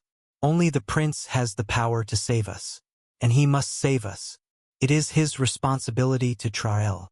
She shifted her eyes to him, Prince Phanon, do you accept your first assignment? The prince lowered into a bow. Lady Ul, Lord Eki, Lord Escadar, I am honored to be graced by your love and guidance. The third king is weak-minded and soft. It is quite understandable. What must be done must be done. The heaviest burden falls on those daring enough to carry it. I accept my first assignment, and I shall return with the head of a god's walking corpse. Byron's countenance fell. Ul smiled gently, like a lady fresh from a river of light, beaming with gentle radiance. Eki also smiled, his grin more harsh and dangerous, yet radiant nonetheless. Escadar seemed indifferent, his eyes counting the pillars that sprawled across the great hall. After the ceremony ended, the prince was prepared for his voyage to the world's edge. It was a perilous journey, one that no mortal dared survive. But he was no ordinary mortal. He had received the seeing eyes of the first Tomb King, the king of clairvoyance. He had received dominion over wind from the second Tomb King, the Sky King. He had received the path of the sword from the Sword King, and from the fourth Tomb King he had learned the ways of the waters. All 9 Tomb Kings had beaten into him the peak of mortality. He was the perfect mortal to ever exist, far stronger than even his father, who lay dying. He was not the first mortal to kill a dead god, certainly. Notable individuals had accomplished that feat, though all of them became tyrants, doomed to rot in the underworld, the hell that the Origins had forged for them. But none had been tasked with the kind of responsibility he carried. This was for the greater cause. Phanon was certain, so he set out to kill a dead god. The land lay beaten and battered. Massive craters had formed in patches, deep grooves, deep enough for hell to rise from beneath, had consumed the entire landscape. Forests had been reduced to stumps, and a torturous storm of snow ravaged the entire plain. This storm of snow had never happened before. Rather, it had been a lavish and beautiful plain with greeneries and trees that twisted so high they dared to touch the boundaries of heaven. But now a titan lay broken in silence. Its fur vast whips of snow frozen mid-motion, fanned across the scarred land, each strand like the unraveling of a blizzard. The head alone, larger than mountains, sagged into the earth. Its fangs sunk into the soil as though even death could not unclench its hunger. And at the crown of the fallen wolf stood a man, a speck of mortality upon a god's ruin. His knees pressed into the ridges of bone and frozen flesh, his shadow lost in the abyss of the Titan's features. The air still trembled from the dead god's last breath, a shudder that had cracked valleys and shaken rivers. But all that remained now was stillness, a silence vast enough to swallow prayers. Blood like molten night seeped through the Titan's snow-white fur, trailing in rivers down its colossal cheek, staining the ground in crimson seas. Against it, the kneeling figure seemed both conqueror and mourner, the slayer standing upon a god's corpse, yet dwarfed by the corpse of eternity. Phanon's face had changed. His smooth and flawless skin was now rough and weathered, stubble scattered across his chin and jaw. His eyes were now deep and somewhat hollow. He heard Ul's radiant and simultaneously joyless voice in the depths of his soul. Congratulations, you have slain an abyssal titan from Acheronix. The bones of the corpse have been forged into a unique armament, a companion to serve you. Congratulations, you have received divine sword, Soul Taker. Regardless of the words he heard, Phanon did not seem affected by any of it. His expression remained hollow and indifferent. He stood slowly and scaled down the head of the wolf as though he were climbing a mountain that stretched from the sky. He himself looked more than a little worn. His armor was barely holding together. It seemed to have once been a golden signature of light, but now it was just a torn, jagged relic of its glory days. So tragic that armor crafted from the depths of the sun could not withstand the onslaught of a dead god. The sword bestowed upon him by the Lord of the Night had shattered in the maws of the vicious creature. The only thing that had saved him wasn't even the teachings of the Tomb Kings. It was the savage ways he had learned from survival the moment he began. The cruelty he had endured, clawing his way into this world. He had left with such confidence, ready to take the world beneath his feet. But he was met by a truth that tore him to shreds. Still, the weight of his responsibilities pressed like the rocks of a crumbling mountain, rolling down and crushing his soul every day. Every moment, he groaned from the pain of what must be done. He silently searched for a better path but understood the importance of what needed to be. He was offered no consolation, no matter how much he knew, how much he accomplished. It hurt nonetheless. And here he stood, having fulfilled his first assignment, the first of many to come. This was the beginning of the end, one that Phanon himself heralded. When Northern opened his eyes, he felt strange. He had experienced all of that from a perspective that did not exist inside the world. At the same time, Phanon's experiences had resonated deeply with him. It was incomplete, of course, so many things were fragmented, but much of it caused such pain that it made him shudder. However, he did not see the end. The question of what Trael was remained unanswered. But other important questions were answered. And with that, Northern felt he could make a few deductions. But right now, he didn't even have time for that. He was too shaken, too rattled by sorrow, to think of anything else. The hollowness that consumed the prince's heart gnawed at his own. And Northern mourned for the goodness of a prince that had existed perhaps tens of thousands of years ago. Still, Northern paused for a moment before letting out a heavy, sorrowful sigh. Then he paid attention to how his body was feeling.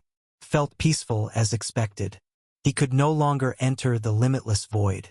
There was a more intricate way to describe it. The gateway felt shut, like there was nothing there, but instead of entering that nothingness, he could not enter his own soul at all. But his soul was peaceful, vast, and endless. Another strange thing Northern felt was the surge of soul essence coursing through his being. Having grown accustomed to void essence for so long, soul essence flowing through his soul felt alien. It was lacking in quality. Void essence felt superior just by the texture of its flow through the channels of his soul. But there was something about soul essence. Felt malleable, incredibly malleable. That was something void essence did not truly possess. There was a rigidity to void essence. But the problem was that Northern was certain this rigidity existed in soul essence as well. He might not have wielded soul essence, but he had been on the receiving end of attacks spawned from it for years. So if he dared venture a guess, he would say this felt like a superior version, more original, more primordial. While he wanted to feel somewhat guilty about losing the boon of power that void essence had granted him, he also felt like his possibilities were now truly endless when he considered what he could accomplish with DIY and Omniform. Omniform should be able to truly affect DIY now, right? Nonetheless, Northern felt utterly exhausted. But he couldn't afford to acknowledge that reality yet. Northern immediately tried to sense the link between him and his summons. His eyes widened instantly, trembling. It's gone.